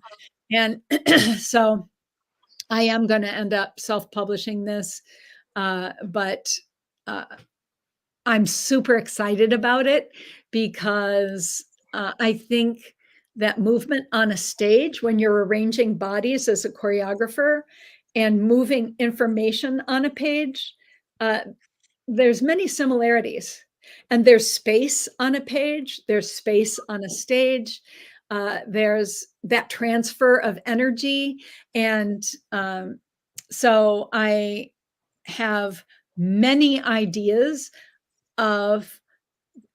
based on manuscripts I've seen where story movement stops dead. Like, why is this part even in there? It seems like you've taken the train off the tracks and set it over here in the dirt for a while. But these are things that are hard for us to see ourselves, which is why you hire a developmental editor. But there are going to be so many great examples from wonderful novels, great writers, and the 4 sections are: set your story in motion, propel your protagonist through a gauntlet, drive your protagonist toward the end, and style active prose. And within those sections, it may not be brand new to you craft, but you'll be thinking about how to use that craft in a whole new way. So I'm excited to get out there. Hopefully spring 2025 is what I'm aiming for right now. Crossing fingers. I want that pre-orders. I'm speaking for myself, but also I'm sure for a lot of other writers. Awesome. Thank you, Hannah. You pronounce your name like the road to Hana in Hawaii, huh? That is actually the reason, like, that's how my mom got my name. Is it? Spot on. We tried to do that trip. My second husband and I. He's the keeper. My second husband is the keeper. But we went to the Maui Writers Conference in 2001. Yeah, and we tried to take that road, but my husband is a little afraid of heights, and have you been on it? I have not. I know my parents have, and according to someone that I know who's from the island, she's actually in the Big Island right now, but she's from the islands. It's a really windy and can be dangerous road on like kind of like a cliff. Yeah. And it's narrow too. So if you're not paying attention because you're like taking in the scenery, you can kind of just. Yeah, and it's much longer than you think it's going to be. So his anxiety was at like a peak level. And he says, I think we're done. Let's just turn around and go back. There's a lot of other things to do in Maui. But let me just, I know we're coming to the end of our hour, but I just want to say that fiction writing challenges me in every single way. I love to be challenged. I love to ask questions about people. I'm so curious, like, what kind of car roof would cave in and sort of stop the body that's coming off a 14-story roof, like, and find someone who can answer that question. I'm curious about all sorts of things. I've wanted to be, my college majors were Russian, pre-med, zoology, medical technology. I had so many majors, and then I got a master's in phys ed with a dance concentration. I couldn't ever be one thing. When you write fiction, you can be all the things or anything you desire on any one day. I can be a doctor. I can be a medical technologist. I can be a phys ed teacher. And so it's just, and it's homework for the rest of your life. And I loved school. So there you have it. I found my bliss. Because we're coming close in time, are you on social media, and where can people find you, if so? The best place is on Substack right now. My handle on there is Craft on Craft, CRAFT. ONCRAFT. And I say that because in the past year, my Facebook author page has been hopelessly hacked, and the passwords changed. I can't access it. So someone else is getting the audience that I took 10 years to build. So yay them. Then my regular Facebook was hacked twice this year. And I was also the victim of a huge multi-person hoax that led me to believe that money had been stolen from my bank account. So I tell you, I am not so happy with social media right now at all. I am on Instagram still. That's Kathryn Craft. And I am on my personal feed on Facebook for the time being until that gets hacked again. And like Jamie, I'm on TikTok, but I haven't posted a dang thing there yet. So I will eventually, but I haven't yet. So I left X. Twitter, I never liked the blue bird, but X, oh my God, it's like, ah, it just looks evil to me. I can't take it. Fair, fair. So yeah, Craft on Craft and Instagram would be the best places, I guess.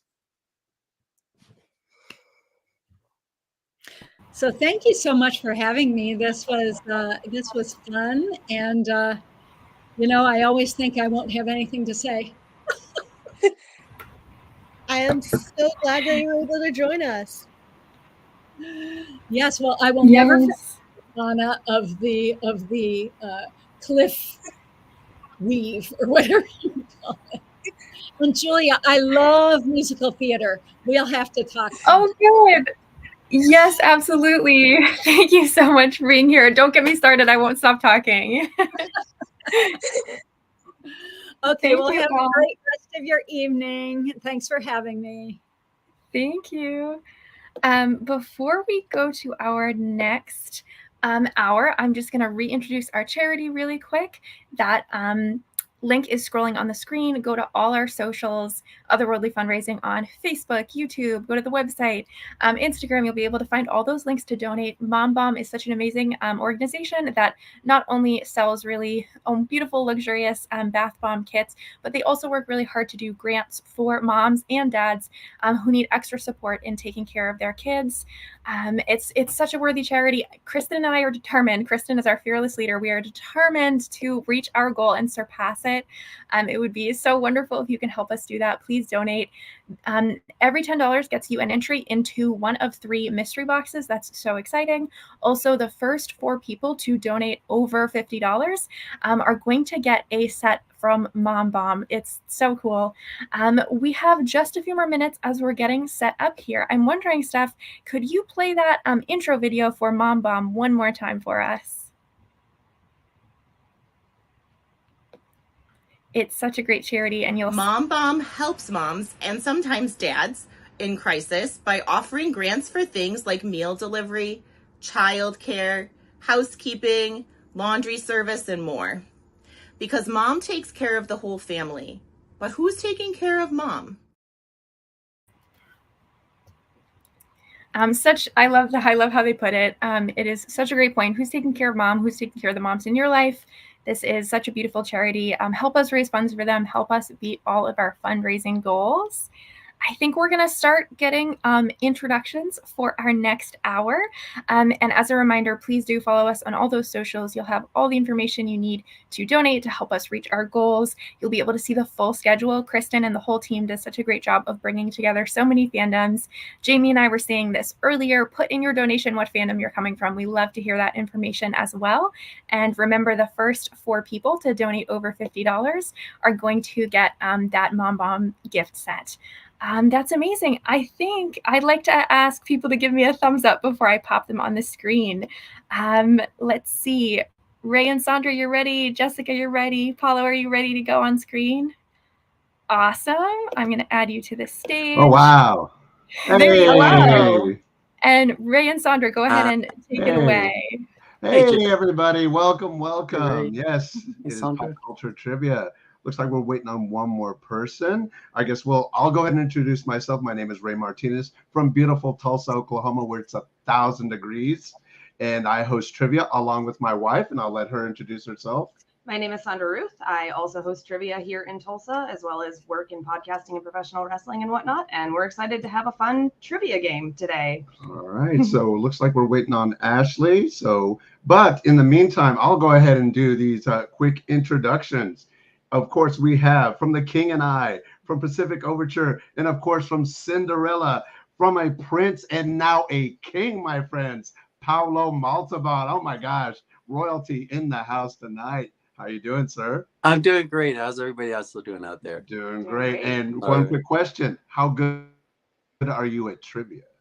Oh, how good are you at trivia? I'm usually a team player, so this is my first. Oh, okay, like a support player. Like, yeah, okay, exactly. all right. Well, we'll see how well you do today. All right. And of course, from Gypsy, from Guys and Dolls, from Tina the Musical, and of course, from the Altamont Mile commercial, where she lives her life in living color, but does have a softer side. Everybody, it's Jessica Rush. Yes. Wow, that is a deep cut. I'm not gonna lie. I'm glad that popped up for me. And I was hoping, I was like, man, I really hope it's her. I really hope it's her. That Just was a quick me. question. I was And in you the don't have to 8th answer. grade. You were really young in that commercial, right? I was like, I was in the 8th grade. Yeah. oh my. Life isn't just black and white, and neither am I. See, there you go. No, you had the full blossom going in that commercial. I love it. Complete with the flower on the hat. Yes. No, that's why I was kind of flicking through, getting some information. I was like, oh my God, I got to do this one. So thank you I'm really so much. impressed, Ray. That was. Hey, I want to thank your 8th grade self for taking that gig and making my job just a little bit better tonight. That's all I'm saying. All right, but last but not least, hey, Kristen, how you doing? Hi, everybody. Hi, Chris. Hi, Paulo. How's it going? Hey. I'm here to talk about your prize. Oh, whoa. We got a prize going on. There is a prize too. Like, this is a painting. This is from last year's winner, Ann Harada. Oh. This is the painting she chose. Trevor Hawkins is one of our team members, and whoever wins will get a painting of their choice by Trevor. And Ann Harada won last year, and she asked for her character from the season 2 of Schmigadoon. Oh, nice. So whoever wins gets a painting. We get a prize. Oh, yeah. Awesome. All right. Cool deal. Are we still waiting on Ashley? Well, while we wait on Ashley, I have some trivia for you. Oh, here we go. Perhaps Paulo and I have trivia for you. Oh. The tables have I was so excited. I was so excited to hear that Paulo was going to be here. We have known each other since the year 2000. Oh my God. He was my prince on the Cinderella tour. Oh, she was my Cinderella on the Cinderella. Oh my gosh.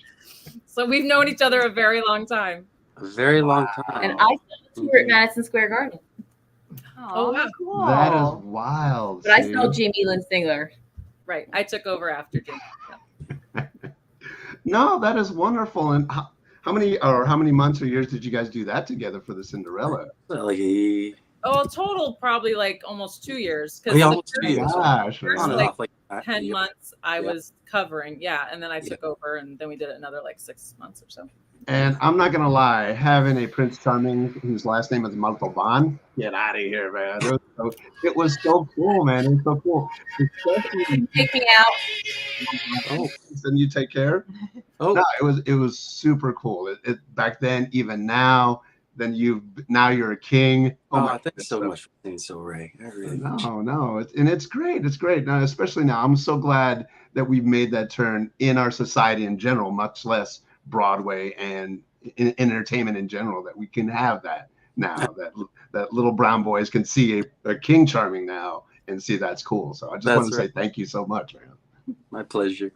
Okay, I don't know. Are we gonna wait a little bit more? Or? I think they were talking in the chat about possibly bringing in Julia to play. Hey, Julia. Hi. Hello, I will be the understudy. All right. Oh, wow, stepping in. All right.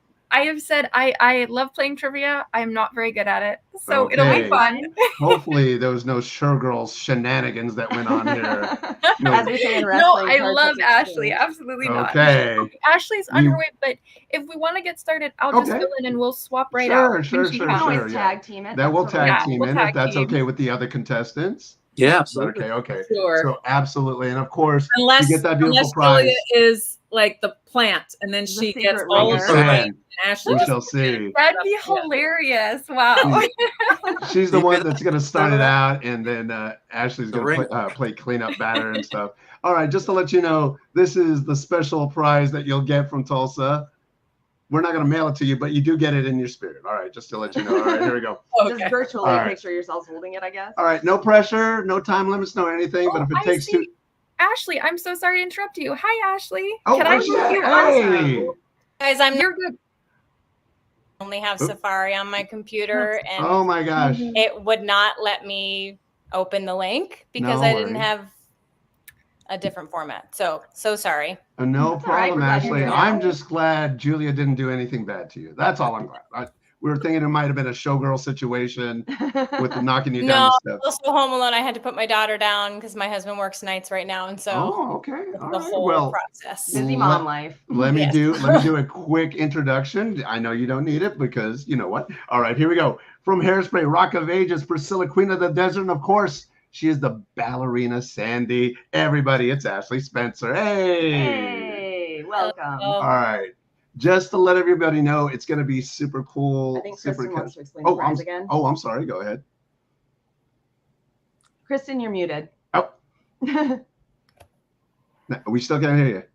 She's muted on the thing. Oh, she muted on the thing? Well, Ashley, there's a super cool prize. It is a painting. Yep, it's a painting, a Trevor Hawkins original.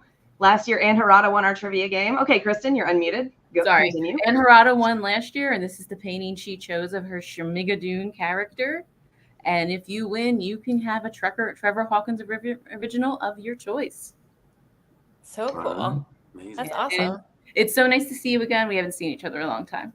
Hello, nice to see you. All right. All right. The game away. Everybody. Well, let me ask. Let's see, Ashley, how good are you at trivia? Terrible. Oh well, there you go. I'm gonna do my best. No, I should say that I'm fantastic. Oh well, see, because if you would have said, "Yeah, I am the best trivia champion. I won my league 3 years in a row," I wouldn't know. So, but thank you guys so much. Let's see where the night takes us. All right, just to let you know, they're going to start with something in your wheelhouse, and I double checked. I think this is most of the stuff you guys haven't been in. So, but it's mostly Broadway centric for the first 2 rounds. We're going to do 3 or 4 questions. We'll feel it out. I'll be asking questions. This is my beautiful wife, Ashley. So yeah. Hi. Hello. We both do trivia together here in beautiful Tulsa, Oklahoma, where again, it's 1,000 degrees. It is 1,000 degrees. But luckily we're doing this inside and not outside in the patio. Nice. All right. You guys ready? Wait. Yep. Oh, yes. Yeah. How do we answer? Do we? Oh, it's going to be, no, I'm just in each individual questions. Oh, I'm sorry. I'm so bad at explaining. Okay. Everybody's going to get one question He was each. like the student. No problem. Everybody, this is not going to be a free for all. I'm going to go, hey, Jessica, it's your turn. Hey, Ashley, it's your turn to answer this question. Okay, good. It's not, there's no buzzers. There's no anything. It's super chill. I'm just going to go to Ashley's going to be our first one, and she's going to answer a question. And if she knows it, we'll see. And if not, we'll go on to Jessica, and then Paolo, you'll be batting up cleanup in this round. All right. All right. Sorry, I'm so bad at explaining stuff. I'm used to reading stuff off. I'm like Ron Burgundy. I need it in front of me. He needs a teleprompter. Exactly. I'm so bad. I'm anyway, Perfect. Thank you All guys. good. Thank you guys. This is why I have my wife here to help me out. I know. My partner. All right, here we go. We're going to ask you the first question. From these 2 songs, name the musical. Exquisite Corpse and Wig in a Box. Ashley, what musical is this? Pass. Oh, all right. We'll get you another one. I really don't know. That's all right. We'll get you another one. A wig in a box. You said I should know this, or you're wondering if I'll know this? No. This is your actual question. We're starting out with question number 1. Yeah, I don't know that. All right. You want to pass on that? I'm gonna pass. All right. I'm going to give you one more. See if you know this one. We'll give everyone one pass. We'll give one pass. All right. All right. Name the musical from these 2 songs. Okay. Where Did We Go Right? The other song is Opening Night. The Producers? Correct. Yay. Boom. She gets a point. Perfect use of your pass. Okay. All right, Jessica. I know. I'm sweating over here too. You're not alone. And I don't even have to answer questions. All right, Jessica, this question's for you from my beautiful wife here. All right, Jessica. What musical features these 2 songs? On the Street Where You Live and Just You Wait. My Fair Lady. My God. It is. Yeah. Yes, it is. I was like, wait a second. Where's it? Yes. Like, wait. That's correct. You get a point. No, I like the suspense that you gave right. We're just building the like, suspense to make it like, is that right? All right, here we go. Sir, the king himself. Out of these, what musical from these 2 songs?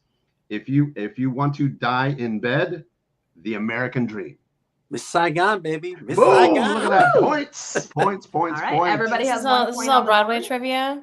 Because, oh God, I'm nervous. It's not all Broadway trivia. He said, oh, okay. We're going to start you out. We're going to start you out this way. I was going to say, feel you guys out. if it's anything that has opened since I graduated high school, odds are I will not know what the songs are. I'm the same way. Some of these Oh are my tough. goodness. It might be a long night. It might be a long night. No, I'm just joking. All right. Ashley, are you ready? All right. Name the musicals from these two songs. And remember, you've already used your pass for this round. All right. All right. The two songs. Everyone's a Little Bit Racist. My Girlfriend Who Lives in Canada.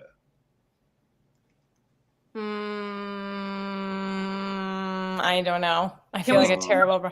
I'm just Does kidding. Jessica or Paolo? No points, but does Jessica or Paolo know? Isn't that Avenue Q? Absolutely. Good job. Good job. I hate to say that I've never seen Avenue Q, so that is why I don't know. We are learning some stuff tonight. Should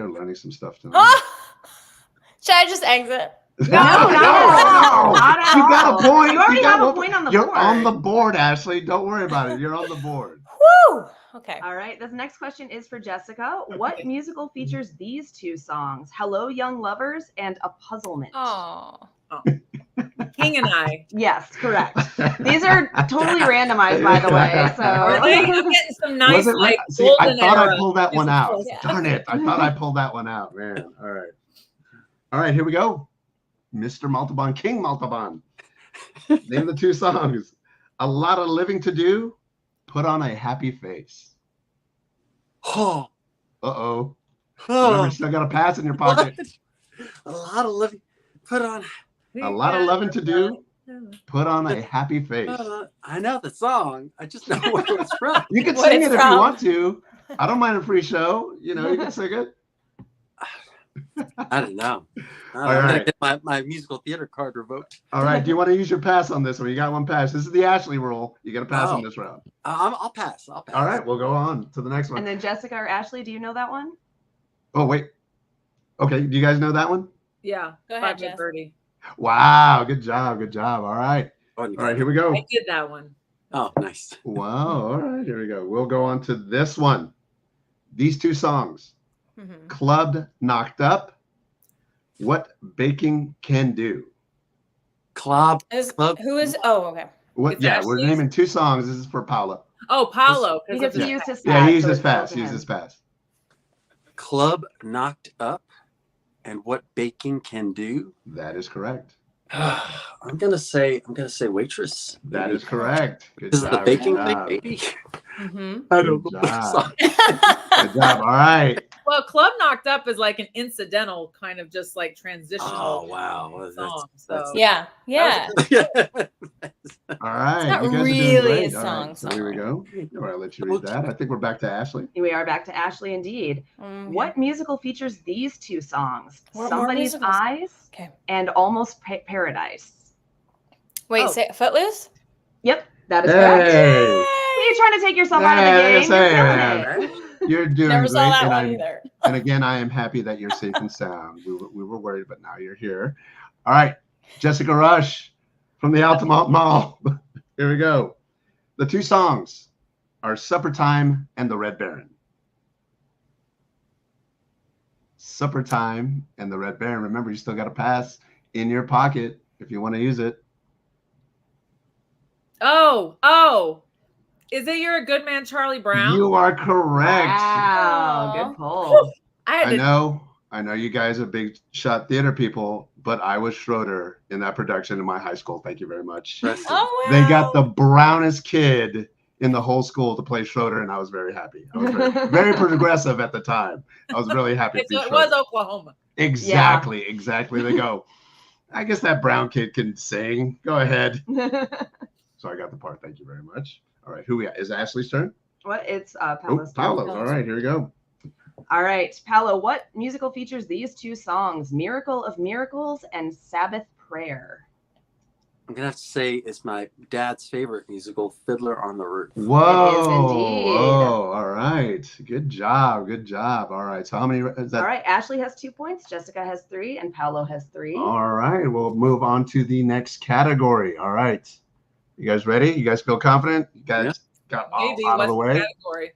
All right. We're going to do one more Broadway themed, and then we're going to move on. All right. Okay. All right. This category is going to be, we're going to name characters from a musical You have to name the musical. All right. All right. All right. Some of these, I'm not gonna lie, fastballs down the middle, but we'll see. All right, here we go. He says that, but there are some that.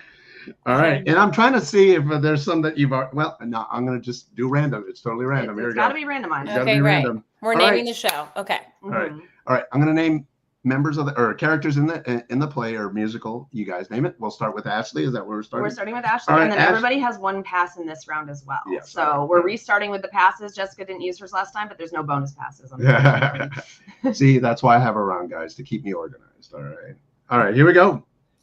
Kansas, Electra, Tessie, Tura.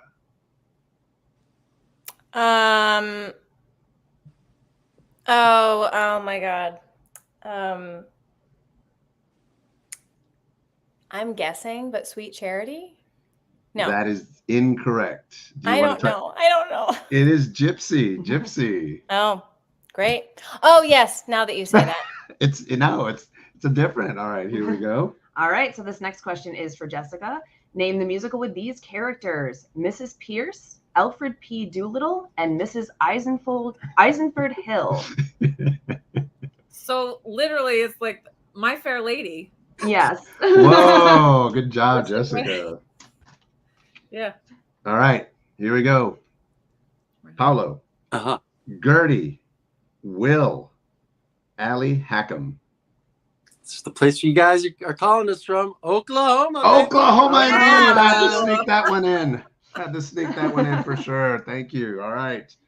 Going back to Ashley. All right, this question's for Ashley. Your characters from this musical are Abuela, Graffiti Pete, and Carla.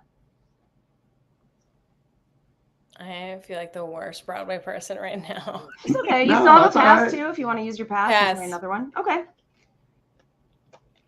Then name the musical with these three characters: Audrey, Mr. Muchnick, and Ronette. Little Shop of Horrors. That is correct. I have seen that one. Good use of the pass there. Here we go. Off to Jessica. Here we go. All right. Jessica, name the musical with these three characters: Angel Chouinard, Mimi Marquez, and Benjamin Coffin III. Rent. Correct. All right. It's so hard not to say Benjamin Coffin III. Ooh, Like, all right. All right. Everybody's doing great this round. Good job. All right. Paulo, Nini, Satine, Arabia. Moulin Rouge. Good job, man. Not even a hesitation on that one. Good job. All right. Okay, we're back to Ashley. We're back to Ashley. All right, here we go. All right, name the musical with these three characters: Rum Tum Tugger, Old Deuteronomy, and Jemima. Cats. Yes, indeed.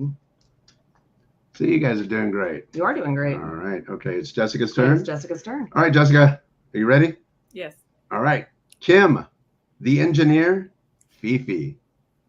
Miss Saigon. Good job. Good job. Excellent. All right. Let's see. All right, here we go. All right, so this is for Paolo. Name the musical with these three characters: Squeak, Shug Avery, and Sophia. Oh. Still got to pass if you need it. Squeak, Shug Avery, and Sophia. Shug Avery. I want to guess, but I don't want to be wrong, so I'm going to pass. Okay, All right. we're using the pass. May I have another question, please? Okay, here we go. I can show you this one. All right. These three characters in the musical are Toddy, Squash, and King Marchand.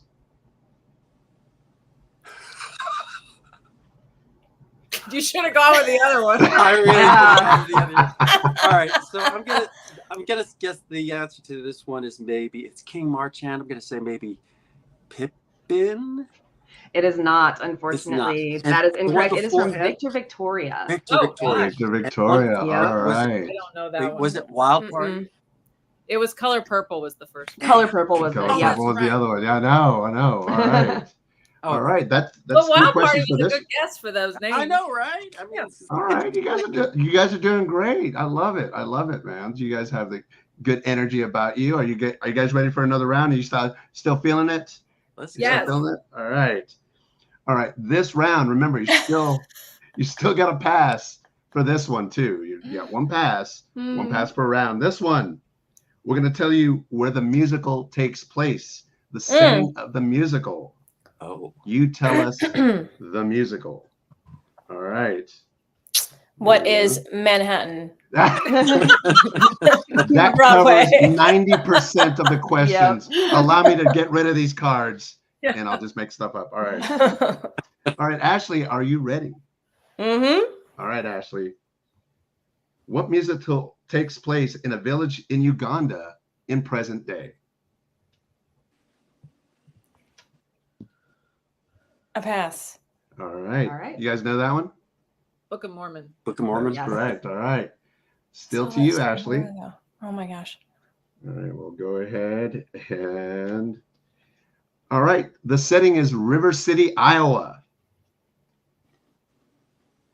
Oh, yeah.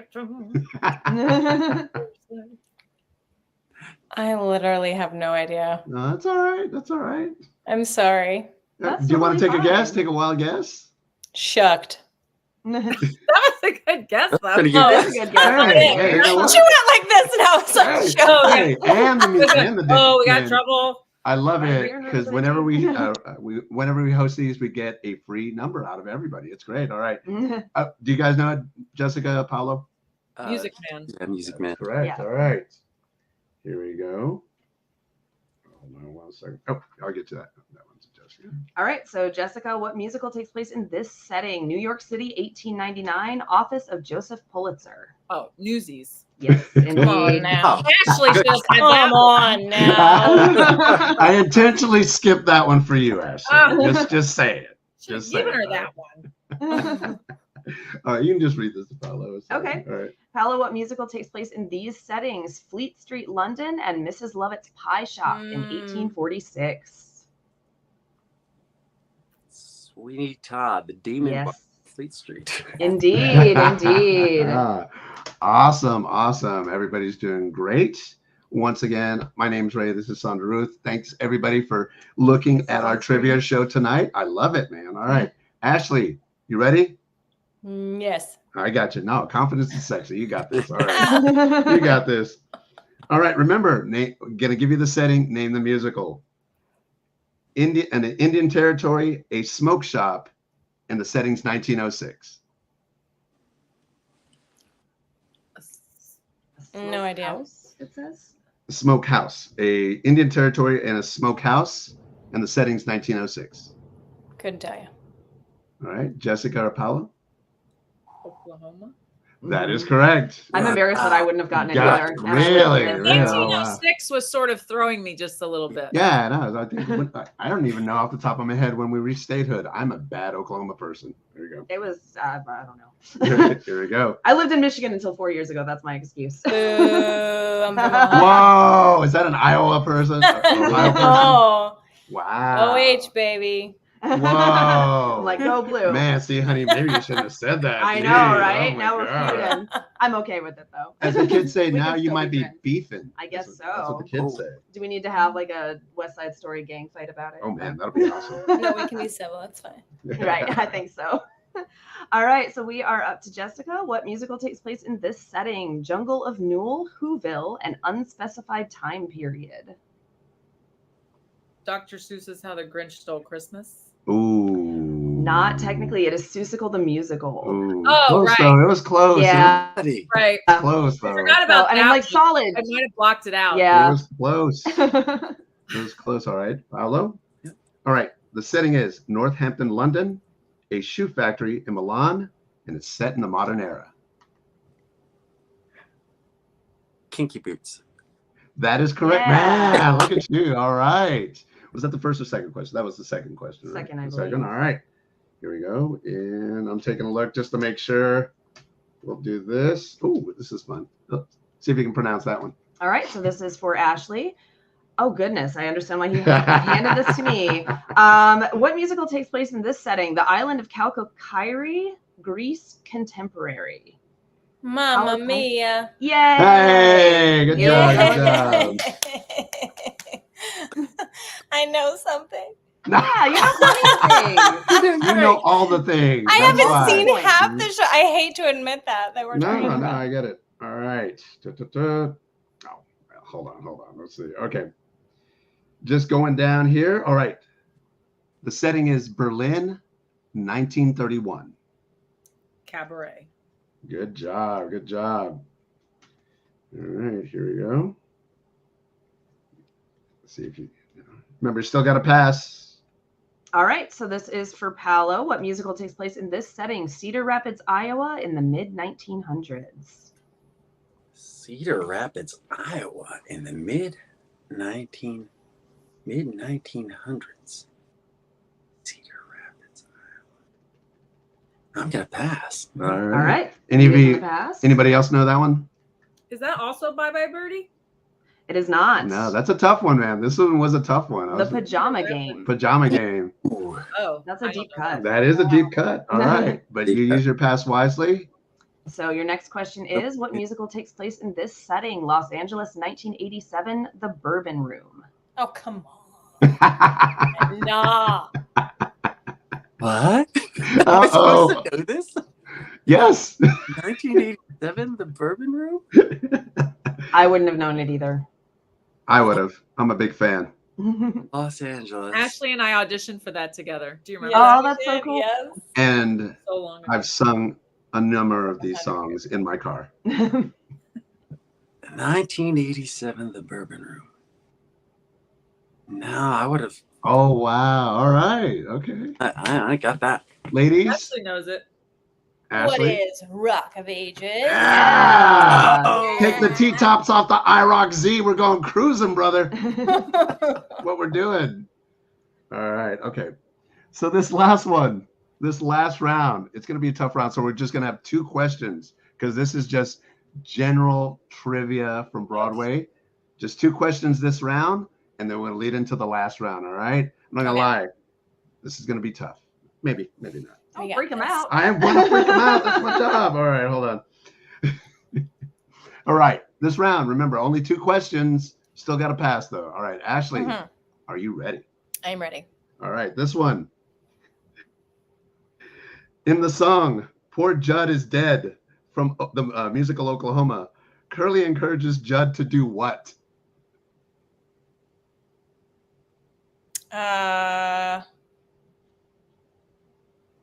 I don't know. I don't want to get Do you demonetized wanna guess- if we say it. Do you want to? Oh, would we? Possibly. Oh my gosh, I didn't realize. Yeah, do you want to pass on this one? Yes, I do. Okay, so I guess I didn't even think about that. He tells him to remove himself from the face of the earth in that song. To unalive himself. Oh Very my sweet. gosh, I did not know that. How dark. It's a All very right. dark music. All right. All right, Ashley, you ready? Mm-hmm. All right. What rock musical features the song from the band Green Day?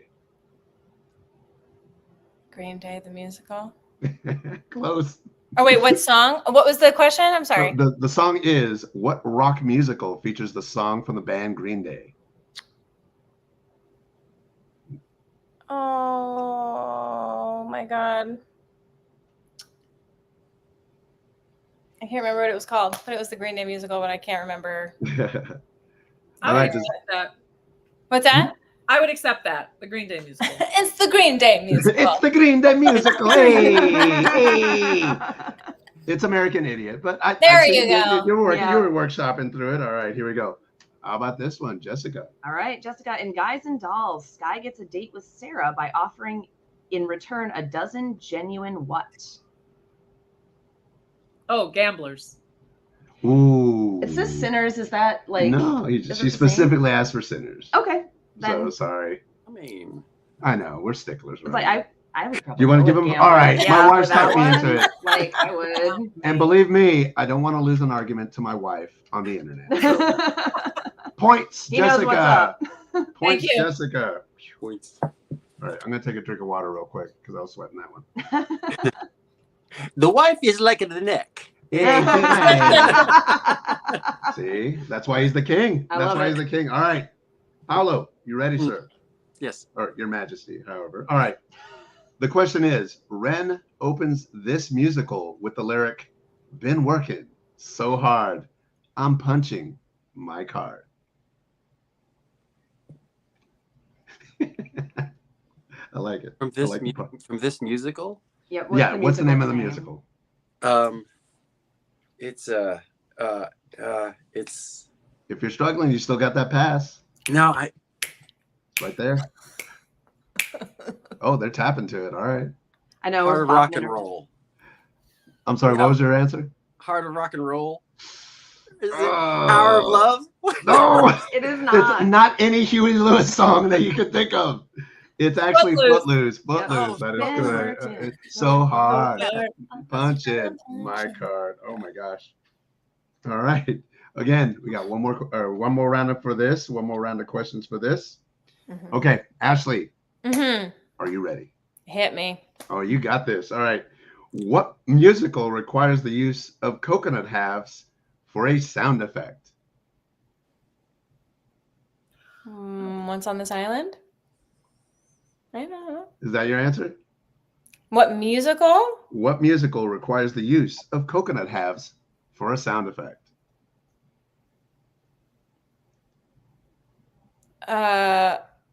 Lion King? Once on this Island, I said first. No, that is not correct. Okay. You guys know this one? Spamalot? That is correct. Yep. That is correct. I saw a clip one time. Because in my head I was like, it's Holy Grail, but it's the musical. What's that one called? You know? Like... Man of La Mancha. Oh yeah. Well, initially, when you said coconut halves, I thought of South Pacific and Stew Pot. Oh yeah. Hey. All right, so we're going on to Jessica. What Andrew Lloyd Webber musical is known for its cast wearing roller skates?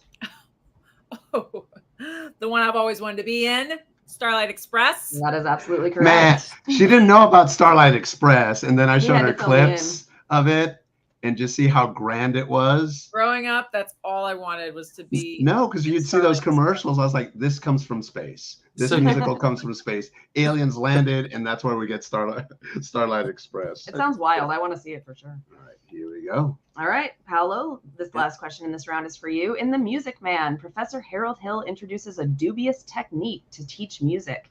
Name his system. I have no idea. You want to pass? You got to pass on this round. A pass? Yeah, you still got to pass. I'll take a pass. All right, here we go. It was the think method. The think method. Because he doesn't actually know how to teach them. All right, so this last question. Rapper Jay-Z used the Broadway cast recording from Oliver for a new song after success in 1998 with a show tune from Annie. Name the orphan song. Hard Knock Life. Boom! Good job. Good job. I was so nervous at the beginning of that question. I was like, I know. I was like, I know. Is it Hell's Kitchen? I don't know. What is going on? I know. There's a lot of stuff. All right. Let's see. Let's get a recap. See who's winning. All right. So where we are currently, we have Ashley in third place with 5 points. We have Paolo in second place with 8 points. And we have Jessica in first place with 10. All right. Yes. Look at that. Look at that. So what happens when you grow up with parents with every Broadway show on vinyl? Nice. Oh, is that what it was? Wow. Look at that. Look at that. All right. Yeah. We are on the last round of the evening, my friends. I'm going to give you 5 questions. But the good part is, you get to pick the category. If you think you're strong in movies, if you think you're strong in music, or if you think you're strong on television trivia, I'm going to ask each and every one of you right now what category you want your 5 questions. And we're not going to tell you if you're right or wrong until after we ask you each of those 5 questions. So, okay. Ashley, what do you think you're strongest in these 5 questions? Is it music, television, or movies? And this isn't Broadway. This is just basic. Let's go movies. Let's go movies. Movies? All right. Let's write down movies for her. All right. Jessica, what do you think your strongest category is to answer 5 random trivia questions? Television. Television. All right. And of course, Paolo, what do you think your strongest categories are? I'm going to say movies. Movies. All right. All right. We're starting with Ashley. So these will be 5 in a row for Ashley then. 5 in a row for Ashley. We're not going to tell you how well you did until after. All right. All right. And she's picking movies. Is that correct? Movies. Yep. And there are no passes in this round, unfortunately. Oh, good job. I'm glad. See, that's why I have her around, guys. That's why I have her around. She's the detail person. I'm the big picture person. I'm the big picture. All right. Here we go. All right. What science fiction movie sees Tom Cruise battling alien tripod fighting machines? Tom Cruise? And aliens? Don't know. All right. Question number 2. How did Paul Walker, who played Brian O'Connor in The Fast and Furious, die at the age of 40? I didn't realize this one was so dark. Geez, do you want to pass on that one? I'll let you pass on that one. He was in a car accident. Okay, we'll give it to you. All right, I didn't know. I was like, oh my gosh, I should have read these. All right, here we go. Who won the Oscar for her portrayal of Margaret Thatcher, the Iron Lady? Oh man, I didn't see that movie, so I don't know. Okay. Great, I'm doing well. All right. Kathryn Bigelow was the first woman to win an Oscar for Best Director. What movie earned her this distinction? Don't know who that is. All right. Told you I wasn't good at trivia. Yeah, no, you're all right. You're all right. Here we go. All right, 5th and final question. Oh, okay. What made-for-TV movie starring Tara Reid was a surprise hit of 2013? American Pie. No. Tara Reid? No. Okay. Is that your final? Great. Whatever. Yeah. All right. Sandra, how well did she do in this round? All right, Ashley got 1 question right in that round. She got question number 2 correct. So that means your final score is 6 points. All right. Amazing. Yes. All right. What was the made-for-TV movie? Sharknado. Sharknado. All right, so Jessica, we have some TV questions for you. Okay, well now I'm nervous because some of those were pretty obscure.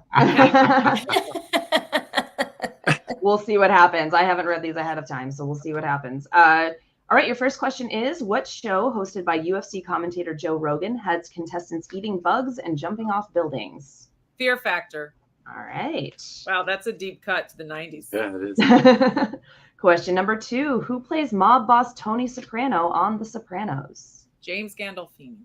All right. Question number 3, who plays Joyce Byers in the Netflix series Stranger Things?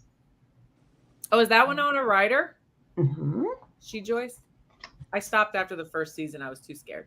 It is kind of pretty intense. Yeah. Pretty intense. I love it, but I love horror stuff. So, being the first for daytime soap operas, what show had a same-sex wedding in 2009?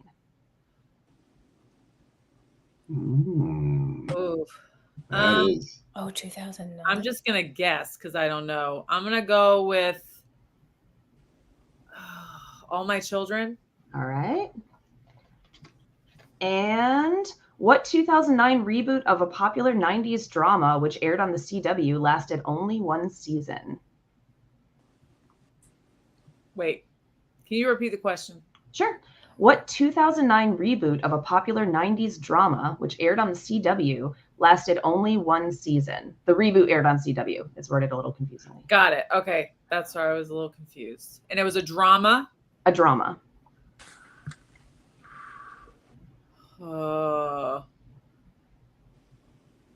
It's one of 2 things, I think. 2009? 2009. It's the Beverly Hills 90210 or Melrose Place. I know this. Oh. Which That's one? what I feel, at least. 90210. All right. All right. All right. Let's see how well she did. So in that round, Jessica scored 4 points. The final question was Melrose Place. It was the other one. And you got the All My Children correct, too. Wow. You got the All My Children answer correct. I was like, Those were 2 Amazing. guesses and one got. no. It's Sometimes one of those, if you can name a daytime soap, you have a better Yeah, chance of just getting say it. I mean, I was Say going something. between All right. Days, All My Children, and General Hospital. Yep. let me see. And then, yeah, we'll see. Does Paolo have a chance to? I don't think so. I've done the How many math. does he need to win? I don't know, but we're still. Okay, we'll play it out. We'll play it play it out. out. Okay, we'll just say it. All right, Just so Paolo's start doing movies. thinking You want me to read about, them? Yeah, you can start write it. thinking about what you want painted for yourself. All right, Paolo. Your first movie question is: what comedy sees Jack Nicholson and Adam Sandler chant "Goosefraba" to help them control their emotions? Anger management. All right. What 2015 animated movie stars Bob, Kevin, and Stuart? 2000 what? 2015. Bob, Kevin, and Stuart. Bob. Animated? Sorry. Yeah, animated. It's animated. Yeah. It is animated. Bob, Kevin, and Stuart. Oh. Oh, Ashley knows it. Oh, is it it's Despicable Me? So close. All right. Minions? I don't know. All right. What animated movie follows the adventures of a Jack Russell Terrier named Max and an adopted dog named Duke? Max and Duke. All dogs go to heaven. All right. True or false? Charlton Heston plays an ape in the 2001 remake of Planet of the Apes. False. All right. Oh, there's a true or false question. All right. Yeah. And your final movie question, described as a Western on wheels, what movie used performers from Cirque du Soleil as stunt people? A Western on Wheels. This is a movie. It is a movie. A Western on Wheels. You Cirque du Soleil people at stunt. Western on Wheels. I don't know. I'm gonna say High Noon. That's not All right. So you got one correct in that. All right. With the Western on Wheels was Mad Max Fury Road. Charlton Heston does play an ape in the remake of Planet of the Apes, and it was The Secret Life of Pets. That was the animated movie following the Jack Russell Terrier, and it was Minions, not Despicable Me. So, yep, it was the other close one. though. It was close. All right. Movies are hard, y'all. Hard. That's really hard. Sorry, my computer battery is about to die. Our outlet's being a bit wonky, but that puts our total score All right. at Ashley in third place with 6, Paolo in second place with 11, and in first place we have Jessica with 14 points. Hey! Again, from Oklahoma with love. Thank you. Golden microphone over to you, and of course you get the painting. Want to thank Otherworldly fundraiser for having us again. You guys were great. Thank you guys so much. Hopefully we struck the good balance of tough and fair. Thank you guys so much. Again, I'm Ray Martinez from Tulsa, Oklahoma. My name is Sandra Ruth Martinez. I am also from Tulsa, Oklahoma. All right. So, and thank you guys again. Thanks, Ashley. Thanks. Thank you for That's all having from us. us. It was so nice to meet all of you. Thank you guys. You guys take care. Be safe. A pleasure meeting with you guys. Thank you so much. And thank you guys for bringing so much joy to the world. All right. Thank you. You too. Awesome. Thank you, guys. Have Thank a good you. night. So much. Night.